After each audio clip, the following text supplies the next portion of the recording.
live here with the best fan. Curtis Jones, Devin Witherspoon, KJ Wright, Dave Burleson. You're watching NorbCam. NorbCam. You're watching Norb. Who let the dogs out? What's up, everybody? This is NorbCam coming at you with my partner in crime, Chris Schellenbarger, who's here to join me for another episode of Barkin Dawgs. We have a lot to talk about. It has been a very, very busy and eventful week, to say the least. So, and on top of that, we have another trivia to share with you guys. This time put together by Chris. This time, so it's gonna be a fun show today. So, Chris, how you doing, man?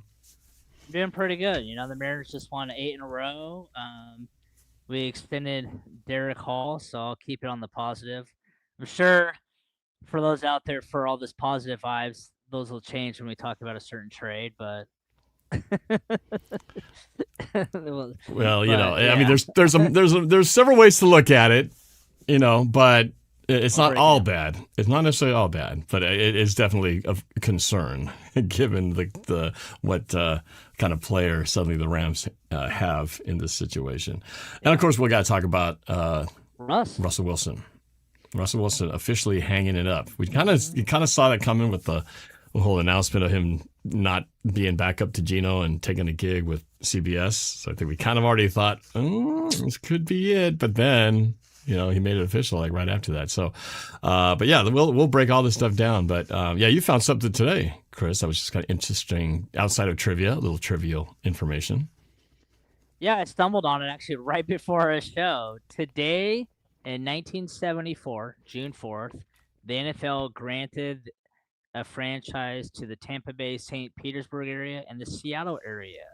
And that's when we were awarded a team. And then on June 17th, 1975, the Seahawks were selected as the Seattle franchise. They had a fan vote with over 20,000 submissions. The other names were that could have been, we could have been the Seattle Sockeyes, the Seattle Olympics, the Seattle Evergreens, and the Seattle Mariners. So the Mariners in this alternate universe, we could be loving the Mariners. We go, hey, they've been to the big dance 4 times. They've won 2 championships. And maybe in a different universe, we're complaining about the Seattle Seahawks because they've never made a World Series. You know, so that's another timeline. So it's kind of funny how the Mariners were an option on that one. Yeah, that's pretty wild. You know, it's funny when you think about names, because names are always just kind of, especially with teams that have been around for such a long time, you don't even think about it. You just kind of accepted that that's just who they are, right? They're the Rams, the Packers, and the Eagles. Mm-hmm. Some names, you know, just kind of make sense, right? They just work as football names. Bears, Falcons, Panthers, you know, and then you get names like Packers. I never stopped to think about what a Packer was until I understood actually the history of it. But when you think about it, like, right off the bat, you go, what the heck is a Packer, right? A cardinal, you know, a cardinal, of all the birds you could choose, you know, you got Falcons, Eagles, Seahawks, but the cardinal doesn't exactly strike fear into the hearts of people when you see a cardinal coming your way. However, you know, I think there's a historical reason for all that. But it's just interesting that, yeah, had it been the Seattle Sockeyes, we would just be, it's just what it would be. You know, and we would be laughing, going, you know, we could have been the Seahawks. Yeah, that just sounds weird. Sockeyes just kind of works, you know. But yeah, that's wild to think what it could have been. Of the alternate choices, Sockeyes was the other one I would have been like, that probably would have been like my number 2 choice. I remember we just went through this. See, because I was like, this is all before I was born when we got these teams. So I kind of went through this when we got the Kraken and we got to do the team name, and I really wanted the Kraken. I really did. Like, I forgot the other names, but I really wanted the Kraken. I was just like, come on, hopefully that wins, and it did. Like, release the Kraken. Now we could release the Kraken, all that stuff. Release the Kraken, yeah. So I remember, I think there was a lot of concerns that people were going to say jokes like, oh, man, they're gonna have all kinds of crack jokes, you know, but never did, you know? Welcome to the crack house. Yeah, never got that, yeah. Maybe, so then just kind of became it. Maybe if the Kraken become good enough and we have like a heated rival, like our rival we'll refer to as crackheads, but you know, to get made fun of, you kind of have to be good to have like a rival. I mean, as Yeah, much that's as right. the You gotta 49ers, you gotta be a team to hate in order for you to become somebody's rival. Because if you don't really mean anything, you're not really a rival. Kind of yeah, like the because Cardinals. oh yeah, exactly. Because like, like as much as 49er fans try to pretend they don't think about us or care about us, I just they post more about us than any other team in our division, so they're full of it. And the Yeah. Rams could claim that the 49ers are their true rival, but I don't know. Since we beat them in that championship game, their social media content tells a different story. So we're definitely in their heads. And I think, yeah, that's a good topic we could maybe get into when we talk about the Myles Garrett trade is the hate for Sean McVay and the 49ers, is it getting close to, I think the apex of Seahawks hate towards one coach and team was Harbaugh and the 49ers. Granted, I was too young for the old AFC West days, but like I feel like Harbaugh 49ers just at that level. But McVay and the Rams are getting there. I'll give them that. We really should hate McVay and the Rams more because they won the Super Bowl in recent years. Right. The 49ers have still not done it since way back.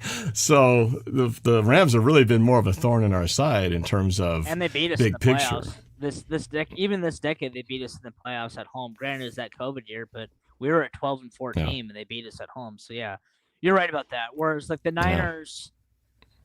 The Niners really haven't truly beat us in a big game, until like the last week of 2019. But we were just so injured, decimated. Whereas the Rams, they've beat us in some games that hurt. The last game of 2019 was kind of a turning point because it felt like I think we had kind of owned them for the past several years. And when 2019, when they beat us on our own field at the 1-inch line and couldn't get the ball across, they stole the NFC West, and then we had to go on the road and kind of doomed us after that. I mean, that was a huge, moment. And then after that, it was kind of the Niners, kind of dominated compared to where we were at. Except in 20, we won the division at 20, but didn't feel like it because we lost and one and done in a no crowd in our own house, getting beat by the Rams that following year. They dominated that game. That was ugly. That was what we had. DK Metcalf throwing tantrums on the sideline, and Russ trying to basically placate him by, "Okay, I'll throw it to you. Here you go. Pick six." Yeah. Good memory. Bad. Exactly. It was. Bad memory. But I meant like you're right on. Like DK's throwing a fit, so they knew it. So we try to do this quick little, because no one jumps a wide receiver screen, but they knew, okay, they're gonna throw it to DK this play, and they're on it. Yeah. Except the other jumping the bubble screen is the Alex Bannister Packers. We want the ball. We're going to score in Lambeau in 2003. That was a hitch, but you're right. Yeah, we have I think Bannister was a little bit to blame on that as well. Not entirely. He ran a bad route. So but it's the same sideline, same direction, same side of the field, same bad visual. When I think about that play. So yeah. Anyway, we got a million different things, but we have so much to cover, so we're going to get into it. Let's. I want to acknowledge Jared Flicklin on here. Let's go Hawks 26, and then we've got Jan 047. Should we be worried about the Rams trade? Yeah, we're going to break that down. And then Daniel Barry Sports Highlights. Happy Thursday. Happy Thursday to you. Well, where do you want to start? You want to start with this thing since somebody brought it up? Should we be worried about the Rams trade? Let's jump into it. Let's jump into it. So the answer, yes. And anyone saying otherwise is lying to themselves. But I will caution, before it seems like I'm turning on us, just because you're worried doesn't mean that they're better than you. And they might even be better than us on June 4th. But being better than us on June 4th doesn't mean they're going to be better than us in February 2027 either. So, with that said, yes, it's scary because they have literally the league MVP in Matthew Stafford. They have now the defensive MVP in Myles Garrett. They have the offensive player of the year runner-up in Puka Nacua. And they have at worst a top 3 head coach in the NFL, especially if you don't like McVay. He's at worst top 3. Most people rank him still as the best coach in the NFL. So, yes, we should be worried about Myles Garrett. Now, having said that, for those who have ever played poker, they're shoving their chips in the middle of the pot. There is no Slow play. There is no outs. They are shoving in the middle because at the end of the day, they give Jared Verse a first, second, and third. For the equivalent of Seahawks fans, how uncomfortable would you be, as good as Myles Garrett is, trading Byron Murphy first, second, and third, or trading, let's say, Devin Witherspoon first, second, and third? That would be very uncomfortable. That's what the Rams did with Jared Verse. Now, both teams have clearly different philosophies, and it was showed in that 24 hours. The Rams, they want to trade for established players, even if it means getting rid of a young, controllable asset in Jared Verse. 24 hours later, the Seahawks extend Derek Hall. In the John Schneider era, he doesn't really go out in free agency and get big money, but it doesn't mean he's cheap because he, for the most part, as we saw in the Legion of Boom days, those guys played for, a lot of them played here for like 7 to 8 years. And that's looking like what's going to happen with this core. Charles Cross, Abe Lucas, JSN, and now Derek Hall have all had their second contract. Devin Witherspoon eventually will. And to answer, I had some questions. Why did they choose Hall over Witherspoon? Well, they didn't. It's because Hall's a free agent after this year. He's done. Spoon, because he's a first-round pick, has that fifth-year option. He's a free agent after 2027.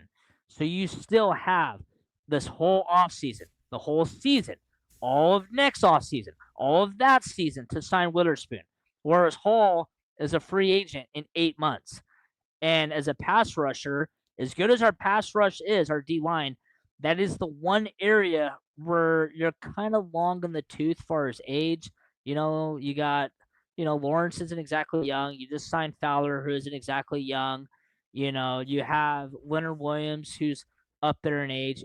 Hall was your one young edge piece, so you had to get that done. So to the Rams thing about Myles Garrett, yeah, it sucks. There's no way around it. And anyone coping and saying the otherwise, they're fooling themselves. But I still believe in our roster and our team and this coaching staff that over the course of the season, we will be fine. Even though when we have to face the Rams, Myles Garrett it's not going to be fun facing him, just to put it bluntly. So, Norb, your thoughts on them getting Myles Garrett and overall how it directly impacts us? Because let's be real, they're making this move and that Trent McDuffie move because Sam Darnold and JSN lit them up like a Christmas tree in the second half of that Thursday night win and that entire game of that NFC Championship win. It's because of us, and that is why they made that move. So let's talk about how it impacts us and that. Well, last year we were all talking about the Super Bowl winner was the winner of that Seahawks-Rams game. And pretty much that whole series came down to the smallest, margin of error, whether it be the first game that we lost to them, the second game that we made a miracle comeback, and then the playoff game. I mean, any of those games could have gone either way in any 30-second moment.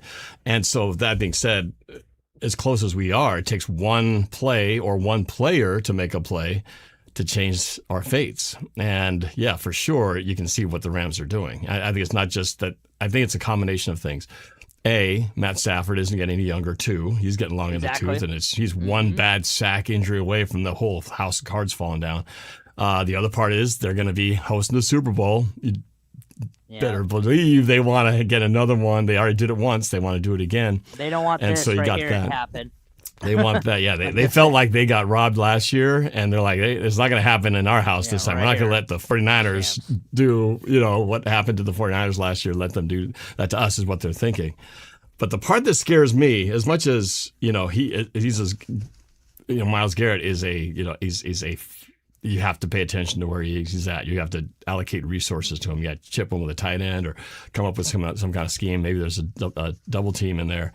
But then you've got the other wild card since the Myles Garrett trade was announced that, you've seen this, right? Aaron Donald has now been rumored and talking about possibly coming out of retirement because of how excited he saw this situation, that he might come back. And I think this is, it could just be all rumors and all that. But if he legitimately decided to come back, that would be a problem. I mean, most players at his age, you'd probably think, he's going to be washed up. But Aaron Donald is something else. This guy has been like a problem for the Seahawks for many, many years.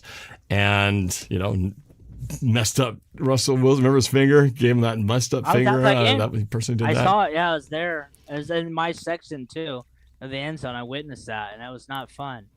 That was the double kick. That was the double punt that same game, wasn't it? Yep. Yep. Yep, and that's when the Seahawk, the logo landed on a fan in the stands, and I had it recorded, and I posted on Twitter. I'm getting like DMs from like CNN, even like literally CNN was in my DMs like, "Hey, can we use that video?" And I'm like, "Yeah, sure." Really? Little did I know I should have sold it to him, but it's crazy. No kidding. What are you thinking, man? Come on, Chris. I'm like, well, it's like I didn't think of that at the time because I'm at the game. I'm like, and I'm getting bombarded. I'm just like, I just want to watch the fucking game. Wow. Like, leave me alone. That's crazy. And we had like all these news stations and such about that. It's like post went viral, but yeah. And as for Aaron Donald, like I told my friend the other day, he's like, yeah, but he's gonna be 35. I'm like, that guy could be 75 years old, and as a Seahawks fan, I'm still gonna be terrified of him. And yeah, he probably, like I text you, I'm like, yeah, he probably is too old and washed up, but he won't be against us. There's just certain players. Plus an 80% Aaron Donald is still pretty good. He's still better than a lot of other guys at 100%. Oh yeah. So and then you just think of the two of them, right? Because Aaron Donald was a personnel record. You had to put two guys on him. So imagine you got Aaron Donald and Myles Garrett, not to mention all the other weapons that they've acquired. How do you counter all that talent? So that is a scary thing. So it's going to be on obviously McDonald. It's going to be on offensive coordinator, and then down to it. Our guys are going to have to man up and go toe to toe with these guys, and hopefully not let them just run them over. But yeah, it's definitely a concern. But the is what you said earlier. The part that makes me excited about it is the fact that, like you said, that whole all-in thing. The fact that they really have bet the future on winning it now, and what they have to risk by doing so. If it doesn't pay off, they're in trouble for a number of years to come potentially. You got rid of Jared Verse, he's got 2 more years left on his contract plus a 5th-year option. Like I brought it up to people, it would literally be like us trading Byron Murphy right now. I mean, I love Byron Murphy. I would love to have Myles Garrett, but if it was like breaking news, Seahawks trade Byron Murphy 1st, 2nd, and 3rd for Myles Garrett, would I be excited? Yes, but a part of me would be like, whoa, like this, we better win a Super Bowl now. And the Rams fans, here's the deal: they're not going to have a fun experience because the thing is, when you're all in, there's just so much pressure. You start off like 2-3. There's going to be a lot of like, what the F? Like we went like, there's going to be this just constant, like the season on the brink. You're not going to be able to enjoy the year. Now it might work out like in 2013 for the Seahawks in some ways. There was a little bit of that because of how we lost the year before. Going into 2013, we were expected to win the Super Bowl. We were like, it was us, San Francisco, and Denver had the best odds, those 3 teams. So it's like, we were like so much pressure. Whereas this last year for the Seahawks, it was fun because it's like there was no expectations. It was just kind of like, here we go. Even during that Rams game, as frustrating as that Thursday night game was when they're beating us, I was like, well, we had a good year. Like I wasn't like throwing in the towel, but I was kind of like, it wasn't like, like the Rams will be, if they lose to us on Christmas on national TV with all these moves that they've made, it's going to feel like a playoff loss to them. It's going to be because they've made these moves to beat us, and it's specifically. And if we beat them like on Christmas at home, there's going to be everyone's going to make fun of them. There's going to be a lot of memes like, oh, well, Jared Verse and those draft picks could have lost to the Seahawks as well. So it's like, that's what they did, And that's what's weird is we don't play them. That's why I'm worried about the Myles Garrett. But it's like the team. I know football. Like our team and their team on June 4th we don't play them until Christmas. So like literally that's crazy. Like almost 7 months. It's almost the end of the season before we play them twice in 3 weeks. Yeah, so it's like and keep in mind Schneider, he makes midseason trades. That's what I'm excited about. It's my dream because they went and got Garrett. Is my my white whale finally gonna come here, number 98 from the Raiders, Max Crosby. Are we finally gonna do that at the trade deadline? Yeah, I had a friend of mine I was texting. He was freaking out like the sky was falling. Man, Seahawks got to do something. They need to do something big, or we're in big trouble. Almost like writing off the season already. Well, not right. And he's like, yeah, that's what we need to do. Jamal Sampson in there. Yeah, the first game stung against the Rams. It's funny though. You only lose 3 games. Those 3 games, while only 3, they all stand out as like Rams, 49ers, Buccaneers. All those games we should have won. That close on every single one of them. We could have been undefeated, and it would have been not crazy. You know what's weird though? That Rams game, we've talked about that before. Like, I don't believe in moral victories, but it's like, I came away like, because going to the game, you don't know how you're gonna be, and I'm like, the fact that we had 4 picks, and it still took some miracle punt going out to like the 1-inch line for us to barely miss the game-winning field goal. I was kind of like, we got their best haymaker, and we still should have won. So actually, I came away optimistic on that game. It wasn't like I wasn't like pissed off or angry. The 49ers game, I was raging mad. Oh, dude, that was terrible. That's such a empty feeling at the end because we never got the clock to go to 0. We were supposed to get 4 shots at the end zone and see what we can do, and then it just got cut short, And then when you see the all 22, you see like Cooper Kupp is like wide open. Wide open. No, that was gonna be it. It was gonna be like one more second. It's touchdown. And it would have been so awesome. Kupp's first game for his hometown team gets the game-winning touchdown. It just would have been, But oh well. And yet we won the Super Bowl. So there's not much to have to lament about what we didn't do last year. Oh well. Jamal Sampson I'm 36. Wow, he's 35. I guess he's talking about you, Chris. You're kind of revealing your age. No, he's talking about Aaron Donald. Oh, wait, Donald. Oh, sorry. I thought you were talking about you. I wish I was 35. Not that makes a difference. I mean, 35, 40. Once you're past a certain point, it's all just, Once you're past 30, there's only just one big number. Yeah, there's social things once you're past 30, you're just not allowed to do. Like you gotta be like behaving in public. It's like if you're in your 20s, you can be an idiot. You can be excused for Yeah, you can't do that like after 30. So we're all in the same then boat. you're an idiot, an old idiot. Yeah. Wicked AJC 1138 says, will they, obviously the Rams, prevent us from going to the Super Bowl? Well, that's kind of what we're just talking about. I mean, it's almost like the other teams don't even matter at this point. We're just talking about the Rams. It's like as if the Rams are the only thing in our way. Like there's absolutely no other team to worry about. But it's true. If you look at it last year, that was kind of what it was. I mean, we both prevented each other. We were the thing preventing the other from going to the Super Bowl. And it just so happened Lady Luck and a bunch of other things were on our side. And how they counter these moves will be interesting. That's what's funny is our redheaded stepchild is like all butthurt because they're like, they had a nice little season, but they're like just distant third, San Fran. It's like they really have got lapped. Thinking about it. Like the Rams' biggest concern is the Seahawks. And Seahawks fans, as much as I love trolling San Fran, like I'm going to be up front, guys. Like when San Fran plays the Rams this year, I'm going to reluctantly be rooting for San Fran to win those games because I just fear the Rams more. Yeah. It's going to feel dirty. I probably won't even watch the game because I usually don't because I hate both teams. We'll have to watch it though this time because it's going to be in Australia. That first matchup. How do you not watch the first game in Australia? I forgot about That's that. going to have to be. That. Yeah. So we're going to be watching that game, but I agree with you. But by the time we play in Christmas, the season will have been almost, unless we're neck and neck, and we're both got like 2 losses, and we're trying to figure out who's going to get the third. Who knows what Christmas might be? That's a risk to the schedule makers. They're assuming that the Rams and the Seahawks would just be like neck and neck, so Christmas becomes this huge, advantage to whoever the team is. I have a feeling they're going to be right on their gamble because I don't see the Rams or the Seahawks. I feel like both teams are going to be like right there. Unless the Rams, and this goes to the Seahawks as well, but unless one of their key pieces has a massive injury, if Myles Garrett suffers a knee injury in Game 1, suddenly that whole thing is messed up. If Stafford has a shoulder injury, I would say that even like out. As good as Myles Garrett is, even if he were to go down, I think the Rams they're still a contender because they didn't have Myles Garrett last year. Yeah. So that's just I feel one like that kind as of puts it long as over it's the top. not, as far as the Rams go, as long as it's not Stafford going down, I think they're fine. You know.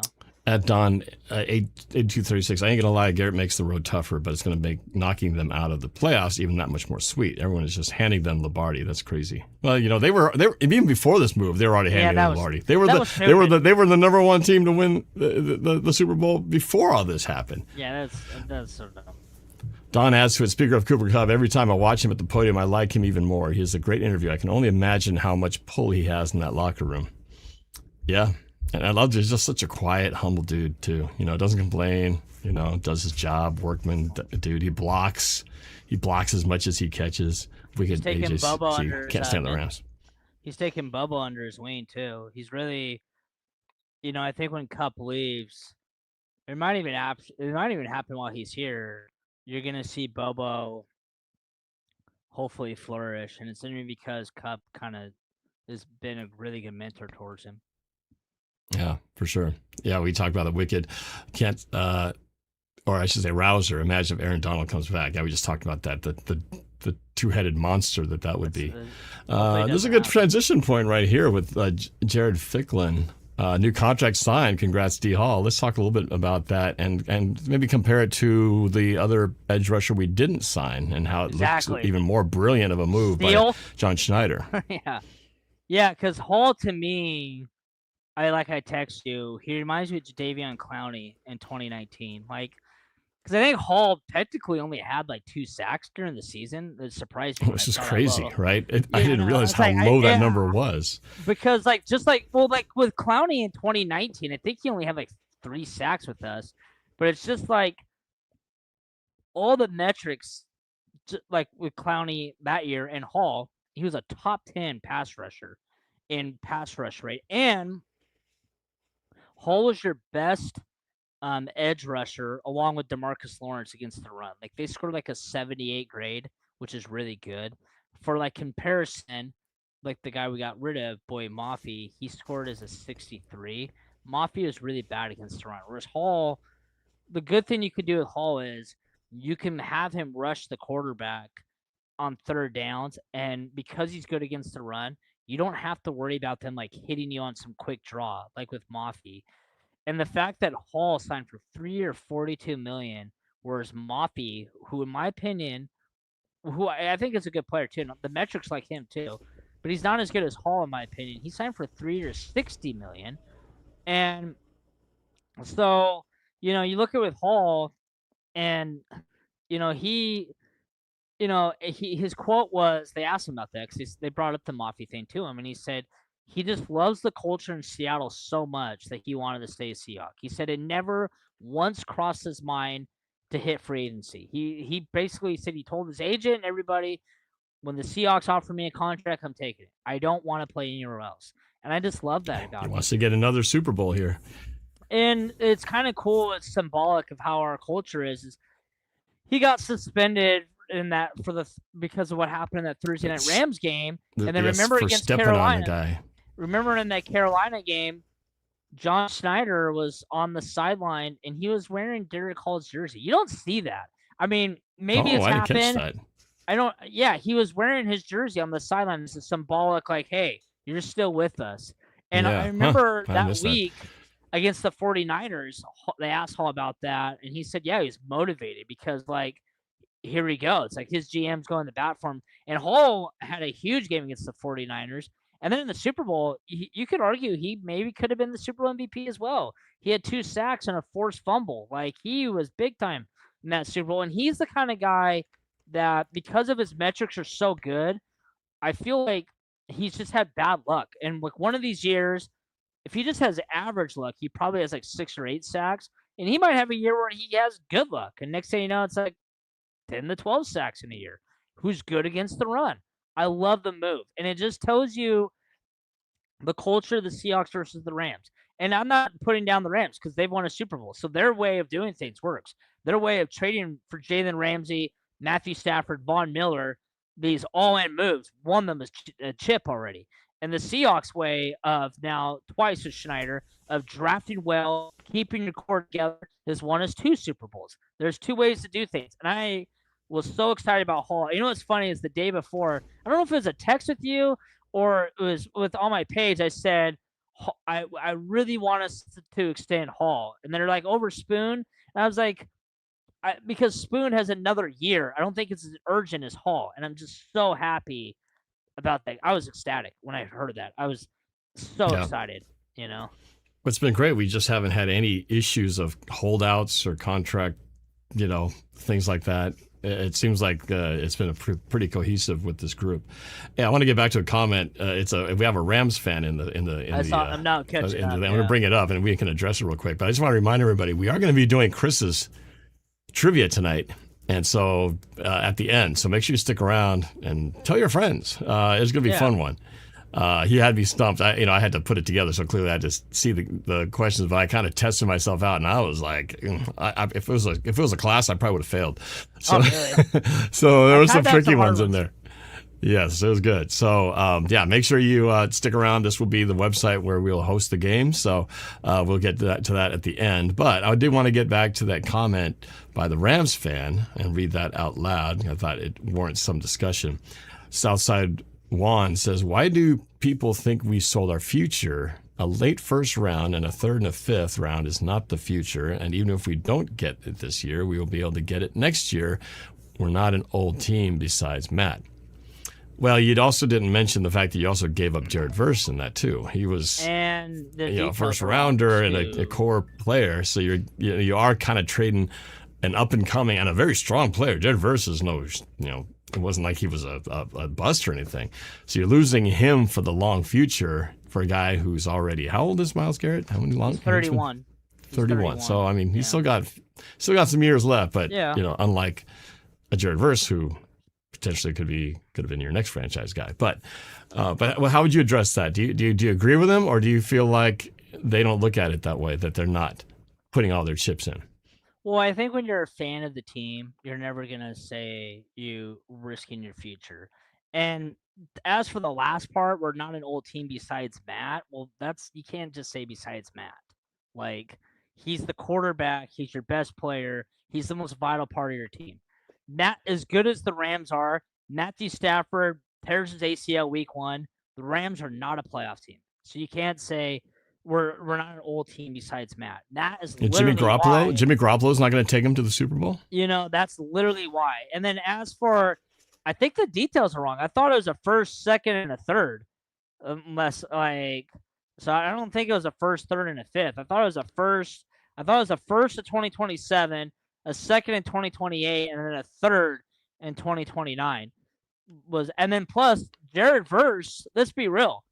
Jared Verse, given his contract, he's worth at least a first and like a second or 2 firsts, because Verse. Yeah, you're right. I just double checked it. You're right. A first rounder in 27, a second rounder in 28, and a third rounder in 29. Yeah, that's a big difference between a first, third, and a fifth. And also Verse himself. Let's say hypothetically, if they were to have traded Verse for draft picks, Verse is getting you a first and a third. Maybe 2 firsts, a first and a second. So that's not even factoring into that. So, you gave up a lot. And there's no problem for that if you're the Rams. I don't know why Rams fans are upset. It is what it is. You guys, the Seahawks have made moves, where we've mortgaged stuff, and that's what it is. Yeah. And I actually think Don counters with that as well. He says it was really 2 first rounders because Verse was, as I was saying, was defensive rookie of the year and was a first rounder. He's not Garrett, but he's a baller. And the 4th year of the Garrett contract is a $50 million cap hit, plus a first in 27 is huge. Yeah, we can always say we never know who that first round pick is going to be because look what the Rams did with their first round pick, which is why McVay was so pissed off because. As much as he backtracked on that one, when the Rams drafted a first-round draft pick in a year that they want to win the Super Bowl, clearly, by the way that all these moves have happened, to have spent a 13th pick on a backup quarterback in a year where they don't have very many good quarterbacks was shocking. No wonder he was pissed. So they were not on the same page on that one. Let's see. The Rams have Garrett for 3 years, and the cap hit for those years is obscenely low. 8.4, 14.5, 21.5, but after that, it gets expensive. Well, yeah, but that's 3 years from now. By then, Yeah, McVay, yeah. Who knows? And by then, who knows? By then, McVay and the GM will be Snead will be elsewhere. They'll retire. They may never get to that point.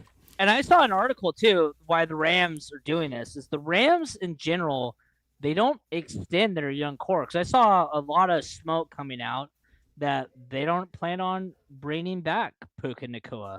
They don't plan on bringing back Kobe Turner.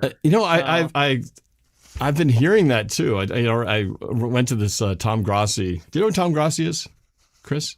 He's that Green Bay guy you're talking. Green Bay guy, yeah. Very popular. Yeah. He did a he's doing this 30 day tour, and he came to Seattle the other day. So I went to go see him. I saw him the first time he came out here, and I was talking to a gentleman in the bar before that event happened, and he was saying the same thing. He said, "I don't think they're gonna bring back Puka.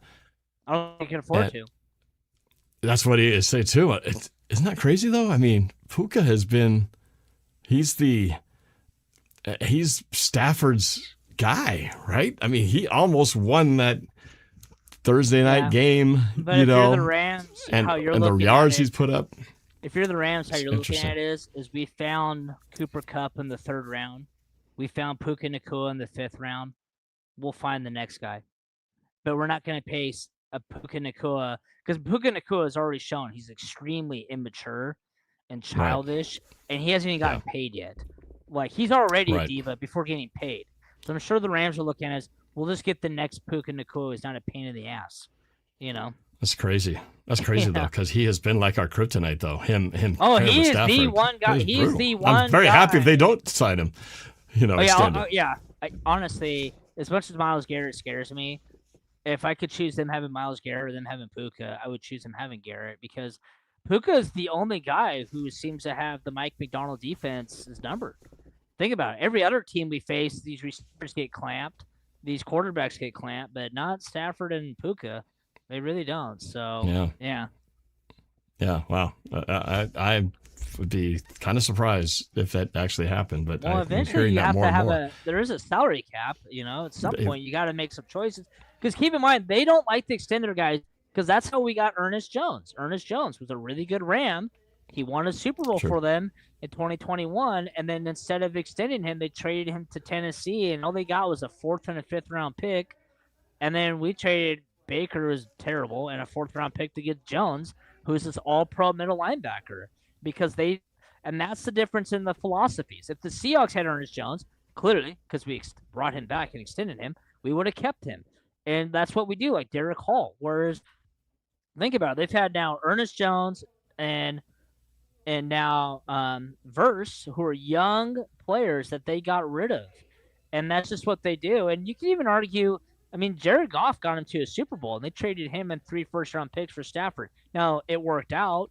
So it's like I said, on the flip side, it is hard to complain too much about them because it is working. So, yeah. Yeah, it's wild. I mean, you can't afford everybody. So at some point, someone's got to go. So like I would not be sad. That's our Super Bowl MVP. You have to make tough choices in the NFL. Yep. You just do. Yep. I mean, Kobe Bryant was like a fan favorite, a guy a lot of people liked. They wanted to bring back. I mean, that's a guy that a lot of people wanted back. Boy Mafi for a lot of, you always want to bring back edge rushers, but you just have to make tough choices. Yeah, and I think they made the right choice between those two. I think Ilona, thanks for watching. I always appreciate you. Your loyalty to my channel is not missed by me. I appreciate it. And Don says, look what being a distraction did for A.J. Brown and Brandon Ayuk. Both are stellar receivers. Puka is not a given to stay in L.A. Good point.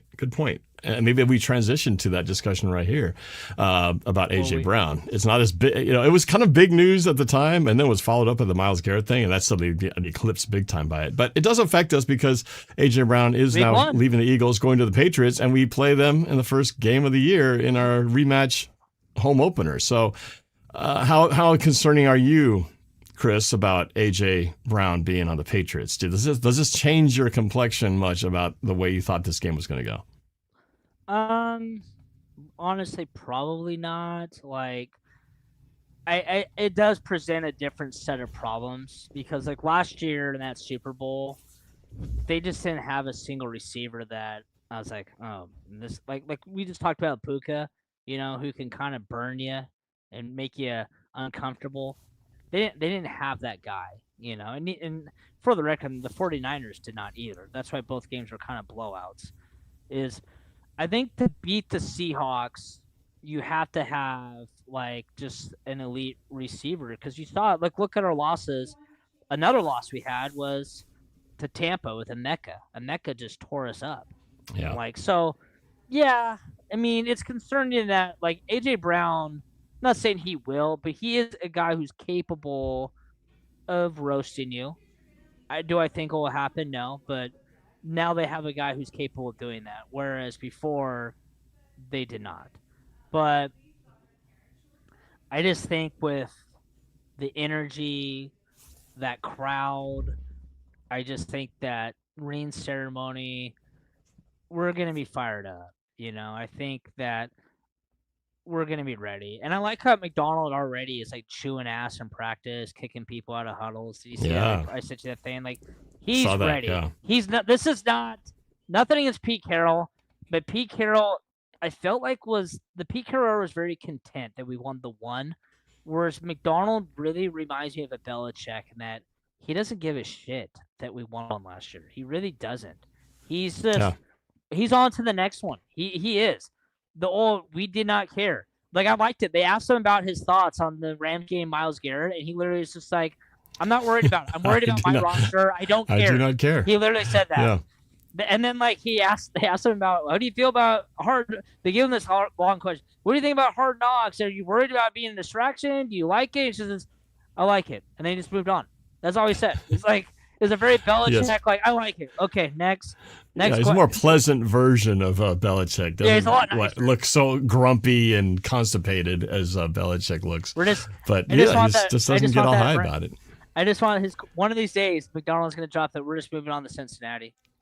We're just moving on to Cincinnati. We're just moving on to Cincinnati. Like, that epic one. Like, yeah, no, I do like it. It's I got to say, I went to this Habitat for Humanity luncheon where he spoke at, and it's basically it was. We do not care. Oh, there right you go. Here. There you go. On my back. Right on. Yeah, they kind of like a fire chat style with Steve Rabel talking with McDonald on the stage, just asking him questions about the Super Bowl, about the team, or the challenges, this and that, and it's just I like. He's just got such and same with Darnold too. They're both very just real straightforward, even keel. Neither of them gets too excited. None of them gets too down. It's almost like, even winning the Super Bowl was a very kind of casual thing when you think about how big their reactions could have been. And it's interesting how they just kind of like move on to the next thing. It's like, okay, we got that. Now let's get ready for the next one. And I think that's the key. You're right about that with Darnold. After everything he's been through, I thought he was going to break down and cry whenever. Like the line you always say, he just casually goes like, "Oh, you smell like yellow Gatorade." Like, he's just like some little kid. And McDonald's reaction and then it was a great reaction with him and his wife. And she just casually goes like, "So, how was your day today?" Because it was pretty good. How about you? And it's like, and then they're like, "Oh, we won the Super Bowl." That's something. And she's like, "Hey, you did it. Good job. I'm so proud of you." And then he's like, "Hey, we did it. We did it." It's just a cool family moment. Compared to, ironically, the coach he beat, Mike Vrabel, with all his offseason stuff. So it's kind of right. It really talk about a unnecessary distraction. Holy cow! Lucky for him, he was in the Super Bowl. And now they're bringing in AJ Brown too. So. What's ironic is they're going to be Hard Knocks the following year. This would have, especially with the Rossini stuff, this would have actually been. They should have done it. Yeah, this would have been the year to do it on the Patriots for sure. But it is what it is. So, yep. Yeah. Ilona, thanks. I love all your positivity. You got the same Seahawks Super Bowl shirt. It's Chris has got. We're going to win this division. What did she say in the last one? When did you meet up with Chris? I'm curious about it. I'm very interested to know how and when that happened. Tell me. I guess how they're talking about how me and Chris actually kind of partnered up. It's kind of it really happened sort of third party-ish. It was really Mark through the time when we were down at the Super Bowl. Mark was actually he was kind of reading a lot of what you were writing, and at some point you guys started communicating. about a certain thing, which we won't talk about right now.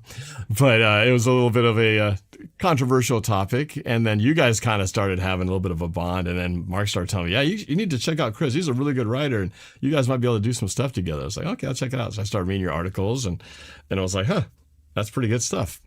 And I reached out. And then here we are. I remember I wrote a nice piece about your, for those who haven't seen it, your Save the Seahawks documentary about Mark. You did a very nice piece. On it. Yeah, I really do mean it. It was very Netflix-like. It was that high of quality. It was like surprised it's just some YouTube video. Like, not thinking it's a YouTube video, but like it felt like that should have been picked up or something. But for those who haven't seen it yet, guys, like type that in, on Norb's page, the Save Our Seahawks, because it's, it's even called for Superfan, featuring, it's really the Mark Collins story about Save Our Seahawks from his perspective. But we have Rod Long, Mama Blue. It's really good. Yeah, Mike Gastineau. You had some good people in that one, and that's why I said it was like very Netflix-like. The way you filmed it, it was not like low quality. You had good stuff, and that documentary is someone like me. I try to consider myself. I would say I'm pretty good at trivia and facts.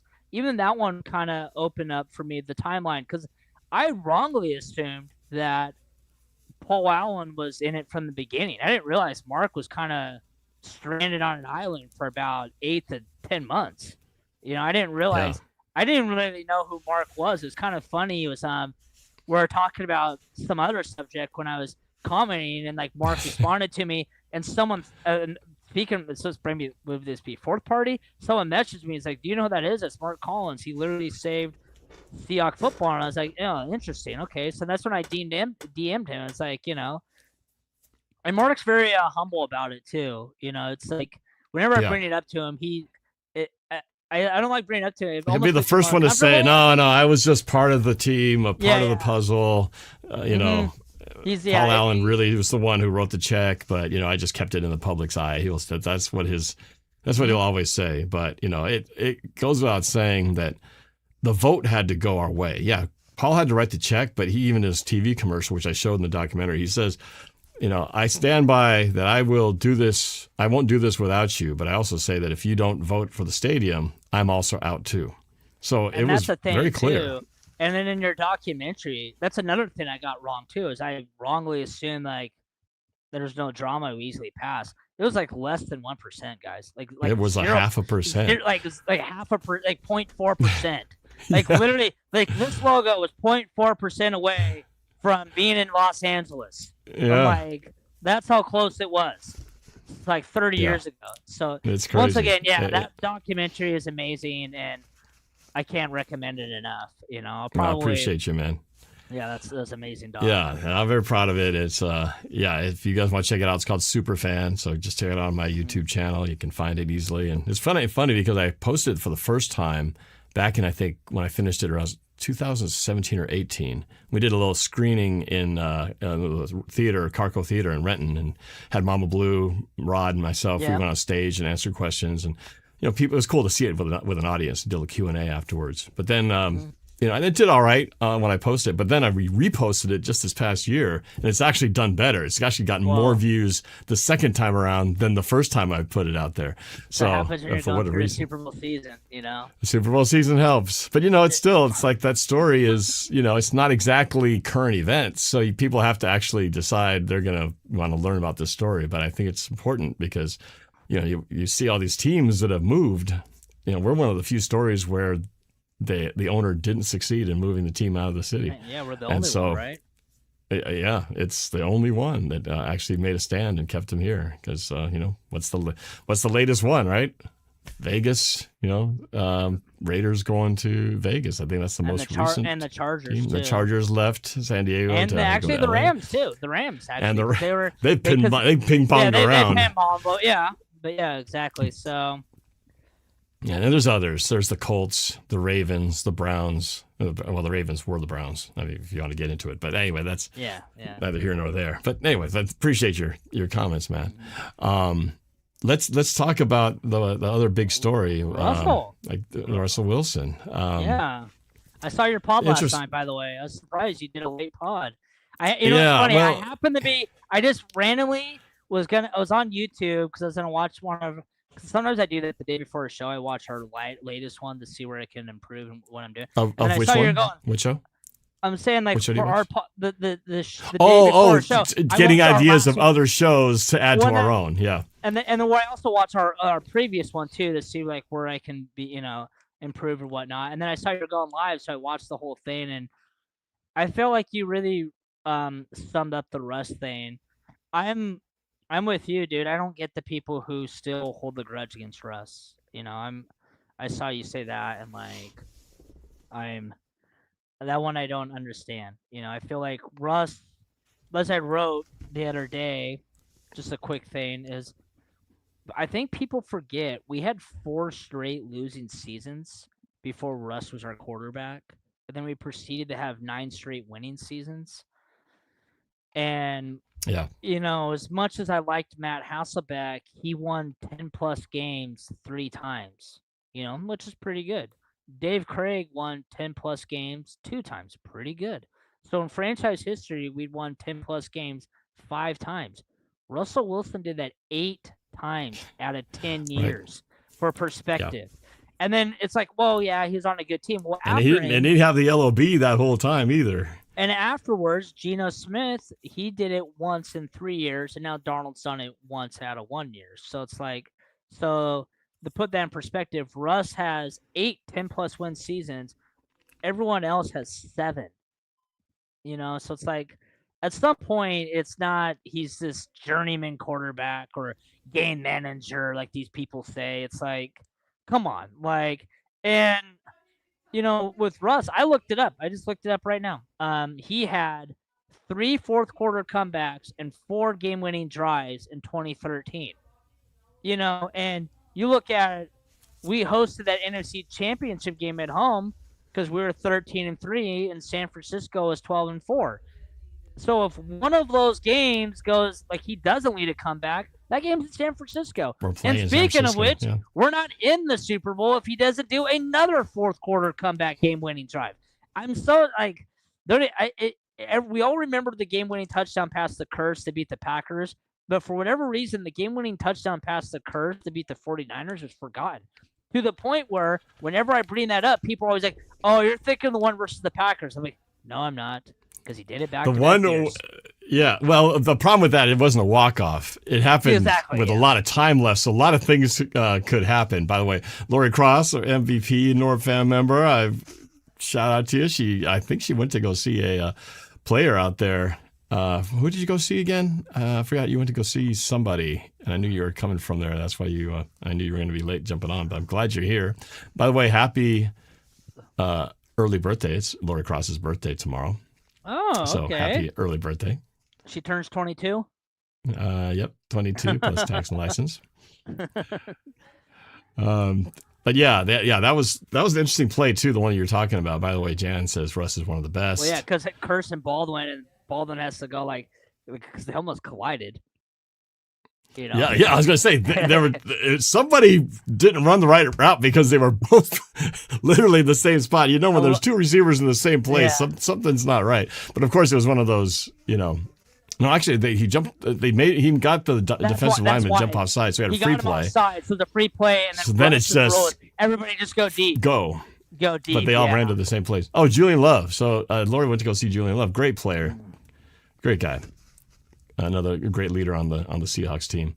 This is interesting. This is kind of pivoting back to the Rams thing, but Chorizo, he's a big Rams fan. He says he's loving the quote mortgage your future talk. You said that about Super Bowl 56 too. I think I did, and I also probably said just like I did this year. Like, when does the salary cap ever seem to? How come the Rams never seem to be affected by it? Because they seem to always have. They give up draft picks and spend all this money, yet they still keep getting talent. I'll answer that one. To the Rams' credit, is because in 2023 and 2024, you guys destroyed the draft in a good way. Like, you got a Puka in the 5th round, you got Jared Verse in the and so because let's face it, if Jared Verse would been, to quote a guy from the Seahawks, LJ Collier, you can't trade for Myles Garrett. It's because you hit on Verse, so he was a valuable asset for the Browns to trade for. And, way back when, because you hit on Jared Goff, he was able to attach with 3 first rounders to get Stafford. So the Rams are a good organization. I'll never say otherwise. So you guys are mortgaging the future, but you're a good franchise, so I think you'll figure it out. Well, it paid off. I mean, all the moves they made, getting Stafford when they did, getting rid of Goff, managing the Gurley situation. They win the Super Bowl at home.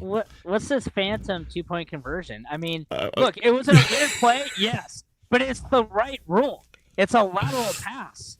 No, I know what it is. It's the reason why they brought up in the rules committee, because their argument is not that it wasn't the right play. It was because I believe, Teresa, you can check me if I'm wrong, but I believe it was because they believe there was a whistle, so everybody thought the play was dead. So nobody was really going after the ball because of the whistle being blown. I believe that's what the issue is, not necessarily the backward pass thing. They got owned though, because the NFL quietly told them, "Hey, you better drop this, or we're going to publicly embarrass you." And then they quickly did that. So there we go. And look, dude, like, as far as the Rams go, like I said, these people who are writing their obituary, mortgaging their future, like I said, they shoved their chips in, they gone all in. But that doesn't mean, like, look, I play poker. Just because you shove your chips in, go all in, doesn't automatically mean you lose on your chips either. Like, you're just... Yeah, you might win that pot. You might win that big pot. You might win the Super Bowl, and that might parlay into other stuff, as we saw. Like, I brought it up. Like, they went out and got they went all in. Jalen Ramsey, Von Miller, Stafford, and it paid off. And this is why the Rams, I'll say this is why their moves are working, though, is think about. They went all in for Jalen Ramsey, top corner. That's a big position you need.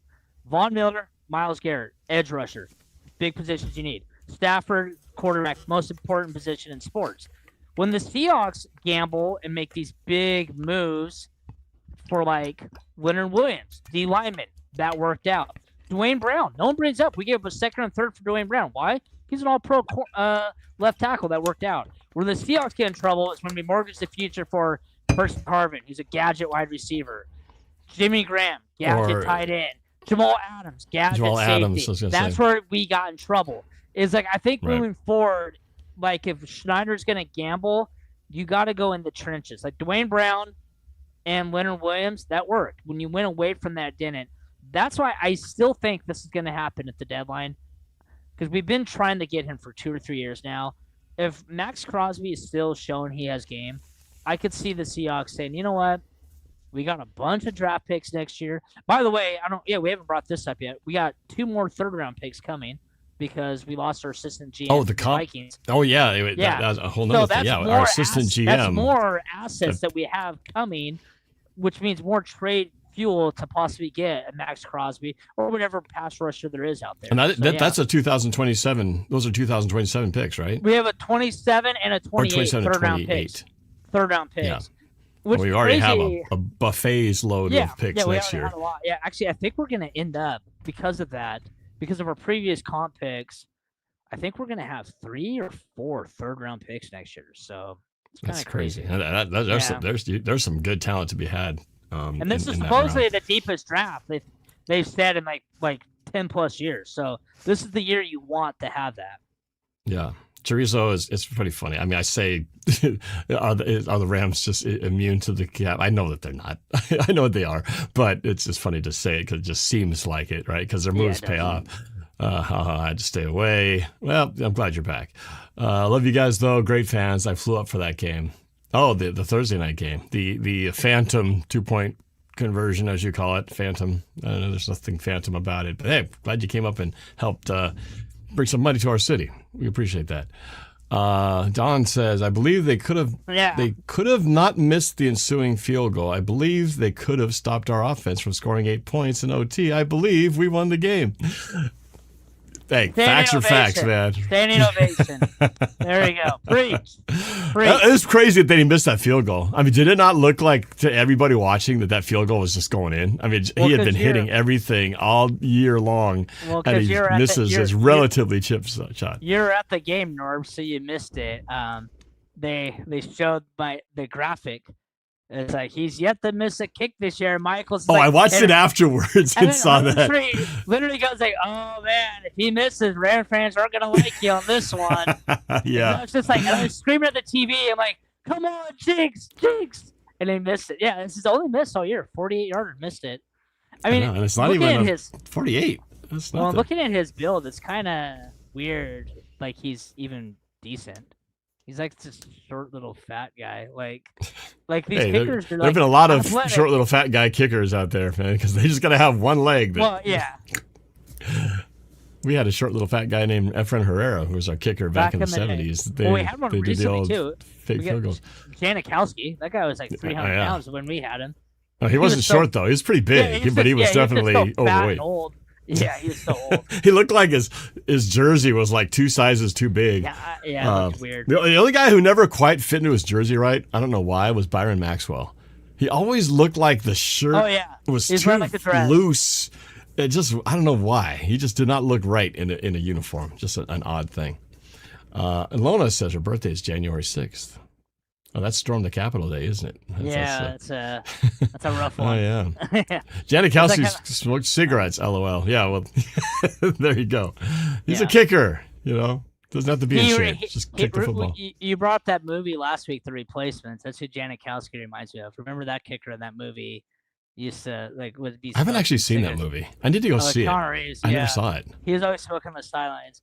But I kind of want to get back to talking about Russell, though. I feel like Yeah, we got to go back we to gotta focus Russell. on Real him, quick, yeah. Don says, I talk smack. He's the guy who you gave the standing ovation to. He says, I talk smack. But at the end of the day, you got to give LA their flowers. They have a great team, great coach, and it's fun to have such a rivalry. No, I agree. I mean, it has been the NFL has gotten their money's worth from this battle between LA and Seattle. And for Niners, for that matter. I mean, it was great TV up to the end until we smacked them around in the divisional. But, it was a pretty damn good, minus the Cardinals, a pretty damn entertaining NFC West, which makes it good for everybody. division. So here we go, Jan. Perfect transition back to Russ. Do you think Russ will retire as a Seahawk? So we can answer that speculative question. I talked a lot about all that stuff last night, but it is interesting hearing your perspective. Obviously, you watched what I said yesterday. I mean, a lot of things. I definitely was one of those guys who I thought Russ would be a forever Seahawk guy. I thought so too. Even when everybody was starting to put him down and say this and that, I kept saying, "No, man, he's good. What are you talking about?" And I didn't want to believe those stories I was hearing about him wanting to, not gelling with the guys and trying to get Pete Carroll fired and all that stuff. I didn't want to believe it, and then the more time went by, I started to realize, damn, there was actually a lot more truth to all that, which I think is why there's so many people who still hold that grudge. To answer back to your question, like when you said, I don't understand why people don't, I think that's a big part of it, because he never did anything illegal, never did anything criminal or unethical, unless you question, does trying to get your head coach and possibly even GM fired because you believe you're more important than them, is that enough to warrant a disdain for a player? That's what I think sticks in a lot of people's craw when it comes to Russell Wilson. I think with Russell, for his retiring as a Seahawk, I would love to see that. I don't know if he's going to want to do that, because even in his tribute video, as great as it was annoying seeing him splice. He would do like Seahawks, Broncos, Steelers, Giants, and like every clip as if we're all equal, and it's just like, yeah, I know. like, no, I felt the same thing. I wanted to, when I put it on, I wanted to be like emotionally moved, because I was ready. I was like, okay, this is. And I was at the end of it, Russ's and it was good. Like, farewell. when he went over his teammates and when he thanked Pete Carroll, that was cool. And That then he was talked cool. about his best teammates, and that's all from like when he played with Seattle. That was good, but like, yeah, I wish there was just like a more of like that connection with like what Seattle meant to him, But I mean, he it was did overall say that. really- He kind of said Seattle. I can't remember what the line he said, but I grew there or Yeah. something. He's something special there. But it felt like, though, watching it, two things stood out to me that was like hard to not. Like you brought up, and me as a video editing guy, I mean, I'm always analyzing the editing style and what's doing, because obviously someone very professional put this together. This was not a Russ home video project. This is professionally done. No. But it did feel like two things. all the highlights were spread around, very nicely edited, nice cuts between like one throw here to another uniform, so then the follow through. But it did feel like he's like, okay, let's make sure every team is represented, guys. I want to make sure that we do, make sure we don't leave anybody out. But an even amount of Steelers and Giants. I was like, yeah, but Seattle was your team. He made you for the bulk of your career, and yet he evened everything out. It's like, and Denver fans Giants don't need to get that many clips in there. And Denver eats you. Yeah, and yet he put them all in there like they're all like his children or something. And then the part when he talked about being on the CBS crew, I didn't need to hear that in that video. I did not need that. And I felt like, hey guys, while I'm doing this, let's promote my next gig. That's what it felt like. I was like, as if you're giving a eulogy about someone who died, and while you're doing it, hey, by the way, if you guys are hungry, you can go check out my shop down the street. I got a restaurant that I'm opening up. It's like, not here. This is not the place for it. Just celebrate your past, but don't promote your next gig. That bugged me. It took me out. I was like, oh man, you had me kind of going, and now I felt like, Russ, you PR hungry dude. Couldn't help yourself. But I think that's what it is. I think it's that kind of stuff that makes people kind of cringe, with all the sometimes corny stuff that he would do. For me, though, when I think about Russ, I go back to his rookie year. Like I was telling you on the pre-show, I never got preseason games, but I went to this preseason game, the first game against the Titans, because Matt Hasselbeck was coming back. And it was like, I wanted to say goodbye to Hasselbeck. And we all gave him a standing ovation. I remember everyone stood, gave him the standing ovation. And maybe it affected him, because I remember his first pass, boom, pick six to Brandon Browner. And we're going crazy. And it's just like, and I remember I'm thinking to myself, like, we're saying goodbye to our Seahawk past, and we're saying hello to our Seahawk future. The future wasn't Russell Wilson. It was Matt Flynn, by the way, who he had just signed in free agency. And then so we thought you had Tavares Jackson, who's the previous starter the year before, as the backup. And Russell. So then Russell came in the second half, and preseason especially. I don't say for the end of the games. But this is what I did. I kind of wanted to see Russell. I was like, he's intriguing. And he had some cool runs, some good throws. And I was kind of like, wow, he looks pretty good. Then I remember the next week against Denver, Flynn was kind of meh. Russell was like, wow, Russell looks pretty good. Then Flynn couldn't start the this is back when the third preseason game was like the holy grail. Starters play 3 quarters. And then Pete, because Flynn couldn't go, now it's Russell's going to play the whole game against the Chiefs. And he dominated the Chiefs. He was just running around, making every throw. And I was thinking to myself, man, like Russell looks good. He looks like the best of the 3. But is Pete really good? I don't think he could do that. We just signed all that money to Flynn. We just signed it with a $15 million. Yeah, and then I remember the next day, Pete announced it. Russell's going to be the starting quarterback. And I was like, whoa. And then fast forward to the season. That decision didn't really work out. We're 2-2. We lost to a bad St. Louis Rams team, starting the tradition of always losing in St. Louis when they're terrible. And then Russ had 3 picks, and it's like, God, are they going to go back with Flynn? And I think a lot of coaches might have, but Pete started with him. And then Russ, I was at this game, everyone remembers it. It's the UMAD Bro game against the Patriots. But what they forget is we were down 23-10.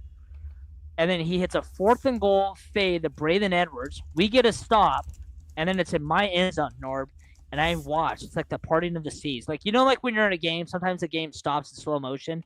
That's how it was when I saw Sidney Rice, breaking wide open and coming towards me. I'm like, oh my God! And this is the first time we all got to see the famous Russell Wilson moonball on the money. Right to Sidney Rice, catches it for the game-winning touchdown to beat the Patriots. And then I remember Sidney Rice's pants came down. If you ever watch the highlights, his butt crack is totally exposed. They have to blur it out on replays. Oh yeah, I remember seeing that live. I was being all excited. I'm like, did I just imagine seeing Sidney Rice's ass? I was like, am I hallucinating that? I was like. But yeah, it was on live TV. But whenever you watch replays of it, they carefully blur it out because it's you're talking about a moonshot. There were 2 moonshots on that play. It's kind of fitting, actually. His first moonshot was the real moonshot. Yes. Yeah. One moonshot deserves another. Yeah. Oh and man. Then, with Russ, it's cool. Is so that game, we all celebrate afterwards. I hit up the bar at Old Sluggers, and then I run into. This is when the Sonics are trying to get the Keens here. I ran into Chris Bannon, Sonics guy. I don't know if you guys ever met him, and it was pretty cool. I got a selfie with him, but unfortunately, it was on a camera because back when you couldn't do the cell phones, and I don't know where that camera is, but I really want to find it so I could get. Yeah, I'd love to post that. It'd be a good post. It's something tribute to Chris Bannon. You know, who passed away a few years back. But and then later that year, Russ, he had that big comeback against the Bears on the road. Yeah, to win it twice. Yes, twice. Because people forget he let him down, and then the defense in like 15 seconds gave up this field goal, and then boom, he does it again in overtime, and then in the playoffs. And it was Sidney Rice again. Sidney Rice caught that one. I think he got kind of knocked out at the end too. First it was Golden Tate makes a great Golden play. Tate And then makes a great play across the middle. Yeah, and then the game winner. I mean, and then the Falcons game, that heartbreaking loss, but Russell played so well. And I say this sincerely, I loved Matt Hasselbeck. He still to this day is my favorite Seahawks quarterback. Never once, even the year we went to the Super Bowl, did I say we're gonna win a Super Bowl. I never once said that.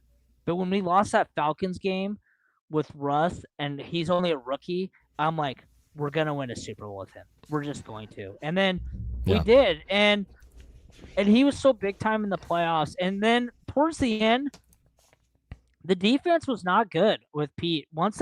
Pete could never replicate the Legion of Boom. But yet with Russ, you didn't notice it. We still won 10 games in 2018. We still won 11 games in 2019 when he was second team All-Pro.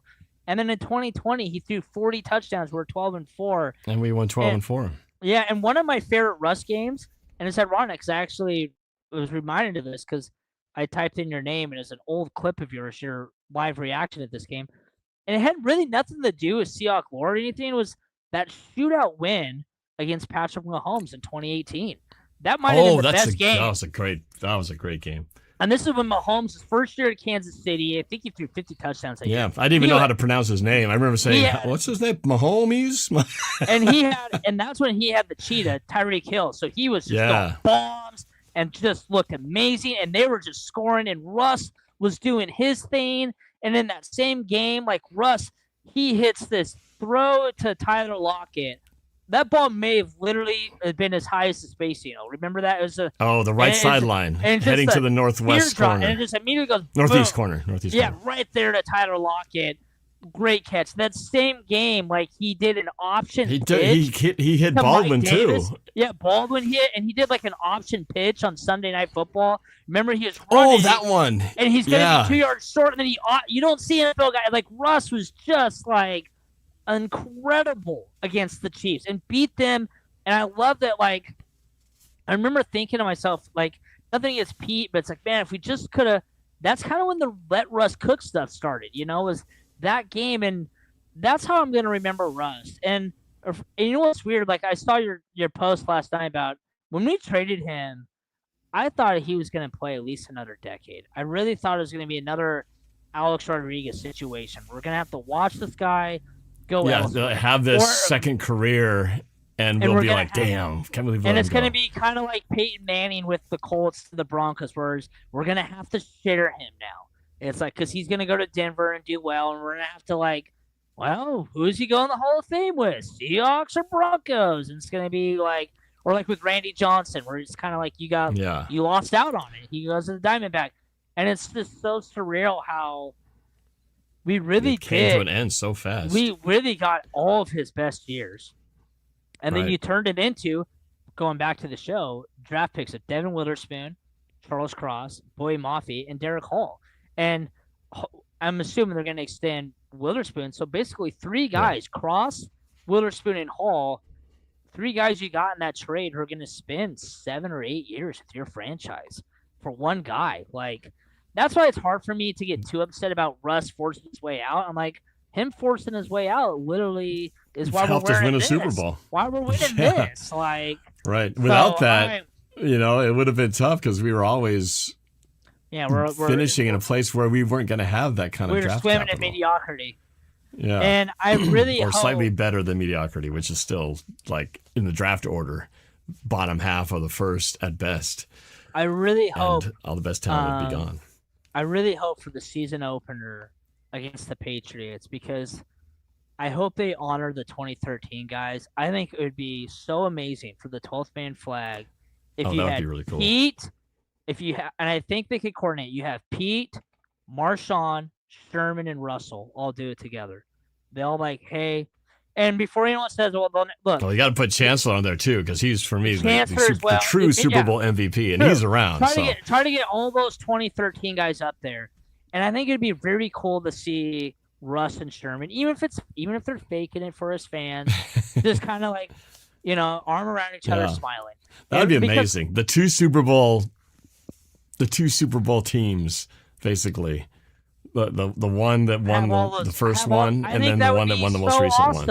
And it'd be also therapeutic for them because I really feel like even though they won the Super Bowl, that cloud, unfortunately, Bobby will probably still be an active player. Bobby, that's what's amazing about Bobby is the fact that he and Russ came into the league together, and he's still playing at a high level, despite this being one of the most physical positions. I mean, who would have thought that would be the case? Usually the quarterbacks can go forever because they never get hit. Yeah. But Bobby's in there making tackle after tackle, and that dude is still going. That's crazy considering how many, like Luke Kuechly. I mean, how long ago has it been since he retired? Those guys were considered the two best linebackers in the league at one point, and he's been gone for a while now. Well, keep in mind, Luke Kuechly, I think he just made it to the Hall of Fame, and Bobby's still playing, and they're in the same draft class. To put that in perspective, it's amazing. But yeah, back what I was saying on the 2013, have that team up there because they never really got their full due, I think, because of how they lost the next Super Bowl to New England. And I feel like as a fan base, we're finally, in a weird way, appreciating 2013 now because we exercised that demon by beating New England this last Super Bowl. It's like that Super Bowl doesn't hurt us anymore. So now it's like we can go back to appreciating 2013. And I think that would just get the juices going. If you had as many members of that 2013 team as possible honored up there on the 12th man flag. And I think that would just be outstanding. And you know what would be awesome? Thank you to Jody Allen as well, because by then most likely will have been bought with the new owner. So it'd be kind of like that's your final goodbye to the Allen era with that 2013 send-off to Paul and Jody, and it'd just be, I think it'd be fantastic. You know, it'd be a perfect movie script if they were to completely do this in just the right way. Is everything you just said about bringing all those players back and even owner, a former owner, everything that represents that era, but have Russ do his one-day contract thing like right before the first game, just to ceremoniously do his one-day contract thing, and then bring the whole team in for the flag on the opening game. Yeah, I saw your thing last. I would love that. I saw your thing last night. I feel like the one-day contract window is probably about a week. While we're in. I wasn't sure. It feels like it has to happen pretty quick, but the problem is, feel like it does. Unfortunately, I know we'd have to wait like 4 months. Well, because I feel like they would do that with him because you're gonna hold a press conference and whatnot. So, but they didn't do a one-day contract with Hasselbeck. They did actually way back when with Dave Craig. Oddly, I remember that, but that was kind of a different time. Yeah, that's true. And Hasselbeck was even in the ring, so I guess there's no guarantees. But it is. Yeah. It did happen a lot sooner than I thought. So, I who knows how it's going to go. I didn't really like it. How do you feel about Emin Warrior wearing number 3? I didn't like it at the time. I didn't like it because I feel it was weird. I feel like because Emin Warrior is going to be really good, and you're putting yourself in like the Mariners just experienced this year, where you retired Johnson, 51. Now it's like you look out there, you see 2 51s. Yeah, so we might have 2 number 3s when this is all said and done, maybe, right? Hopefully. That would be a cool testament to how good they've drafted. But okay, let's see. We're gonna get to the trivia because I know people have been waiting for that. Yeah. But these Rams fans are ornery. They're all. So Johnny Ripple 8972 says the Rams didn't mortgage anything. The picks are spread out across 3 years. Garrett counts like 19 mil and 26 mil against the cap the first 2 years. Affordable. The mortgage thing is a cope. I mean, but you guys keep bringing this up, the Ram fans, is you are bringing it up that you're ignoring the fact that you lost Jared Verslow, who was cost controlled for the next 3 years, who's young. So it's like he's 25. Like, so in theory, you could have had Verse for the next 10 years versus Garrett for the next 4 years. That's right. That's the thing. Or That's maybe the thing even you guys longer are ignoring. Yeah. for It's Verse. like, so. All right, But let's do again, the it's trivia. when you're in win now mode, Oh, you yeah, don't they really are. think about the future, right? So there's nothing wrong with it. There's nothing wrong with it if it pays off No, like I it don't did. know why, I don't know why they're all like butthurt in these comments. Feel like they got to defend themselves. It's like, They're no, it's just kinda- this is your style, this is your choice, and it might pay off if it works. And we end up losing to you guys in the playoffs, and you guys win the Super Bowl. Everyone will be like, see, we know what we're doing. All right, let's do this thing, guys. You guys ready? We have a trivia contest here. This time, courtesy of Chris. Chris put this one together. It's actually 13 questions, and 12 plus a bonus. I guess 12 and a bonus. 12 and a Yeah. bonus. So 12 So I plus want a to keep bonus. the name bonus at 12. All right. So this is go get your websites going, play.blookit.com. And I'm going to bring the number up right now so you guys can start joining in. All right, let's do this thing. There's the number, 486-752. We are looking for at least, hopefully, 10 contestants, or maybe we can get in here. Take all of you guys. 486-752. We've got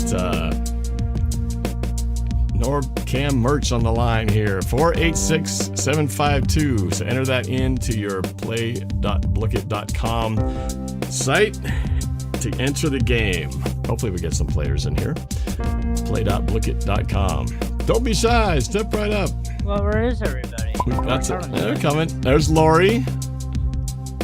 One day before the birthday, Lori. She might win by forfeit. Nope. NorbCam. What? That's not me. Is that It's not me. Someone's posing as me. Did I tell you about the time? I can't remember if I talked about it on another stream. Oh, NorbCam's gone. We'll keep this open for a while. So you guys sign up in here. 486-752. Come on. We need somebody besides the birthday girl on this. If she wins by default, then that wouldn't be a bad way for the birthday to go. 486-752. I know NorbCam is back. We got AZ Hawks fan is in here. All right, we got a few more. Did I tell you about, Chris, at the time when I was doing this? Tony Blair's in here. When I was doing trivia, it was at the peak of COVID, so we had a lot of people doing it.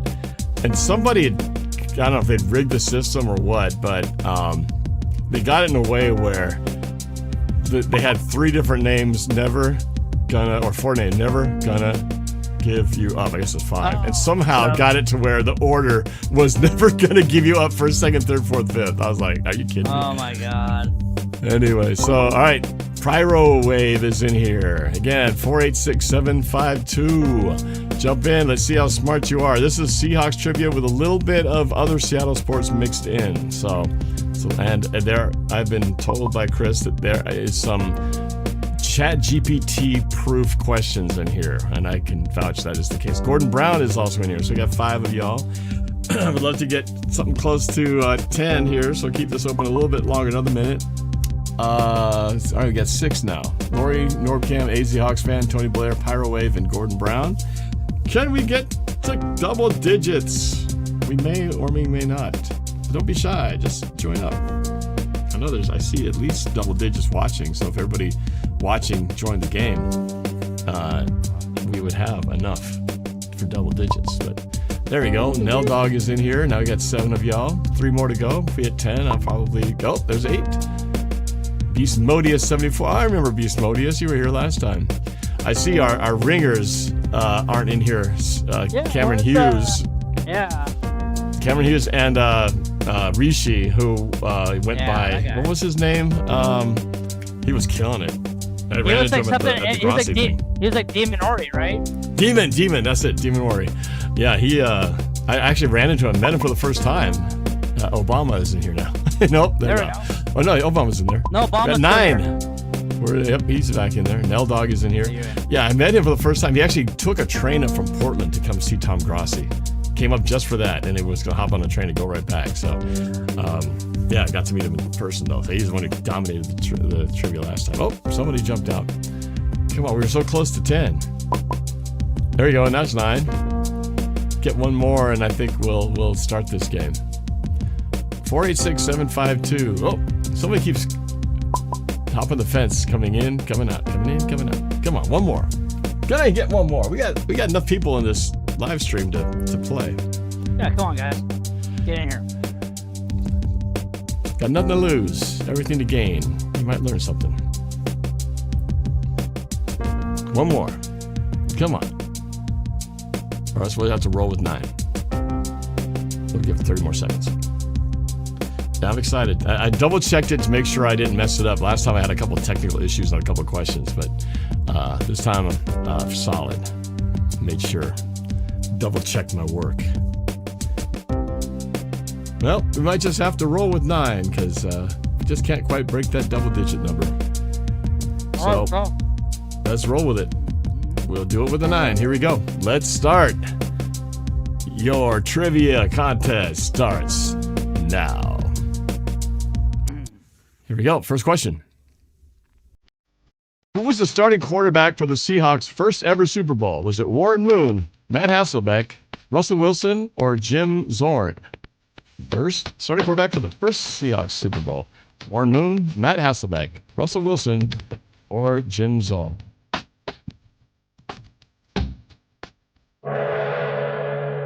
Yes, the Matt Hasselbeck, of course, in that nasty Super Bowl 40 against Pittsburgh. So NorbCam with the points to start. Beast Modius in second.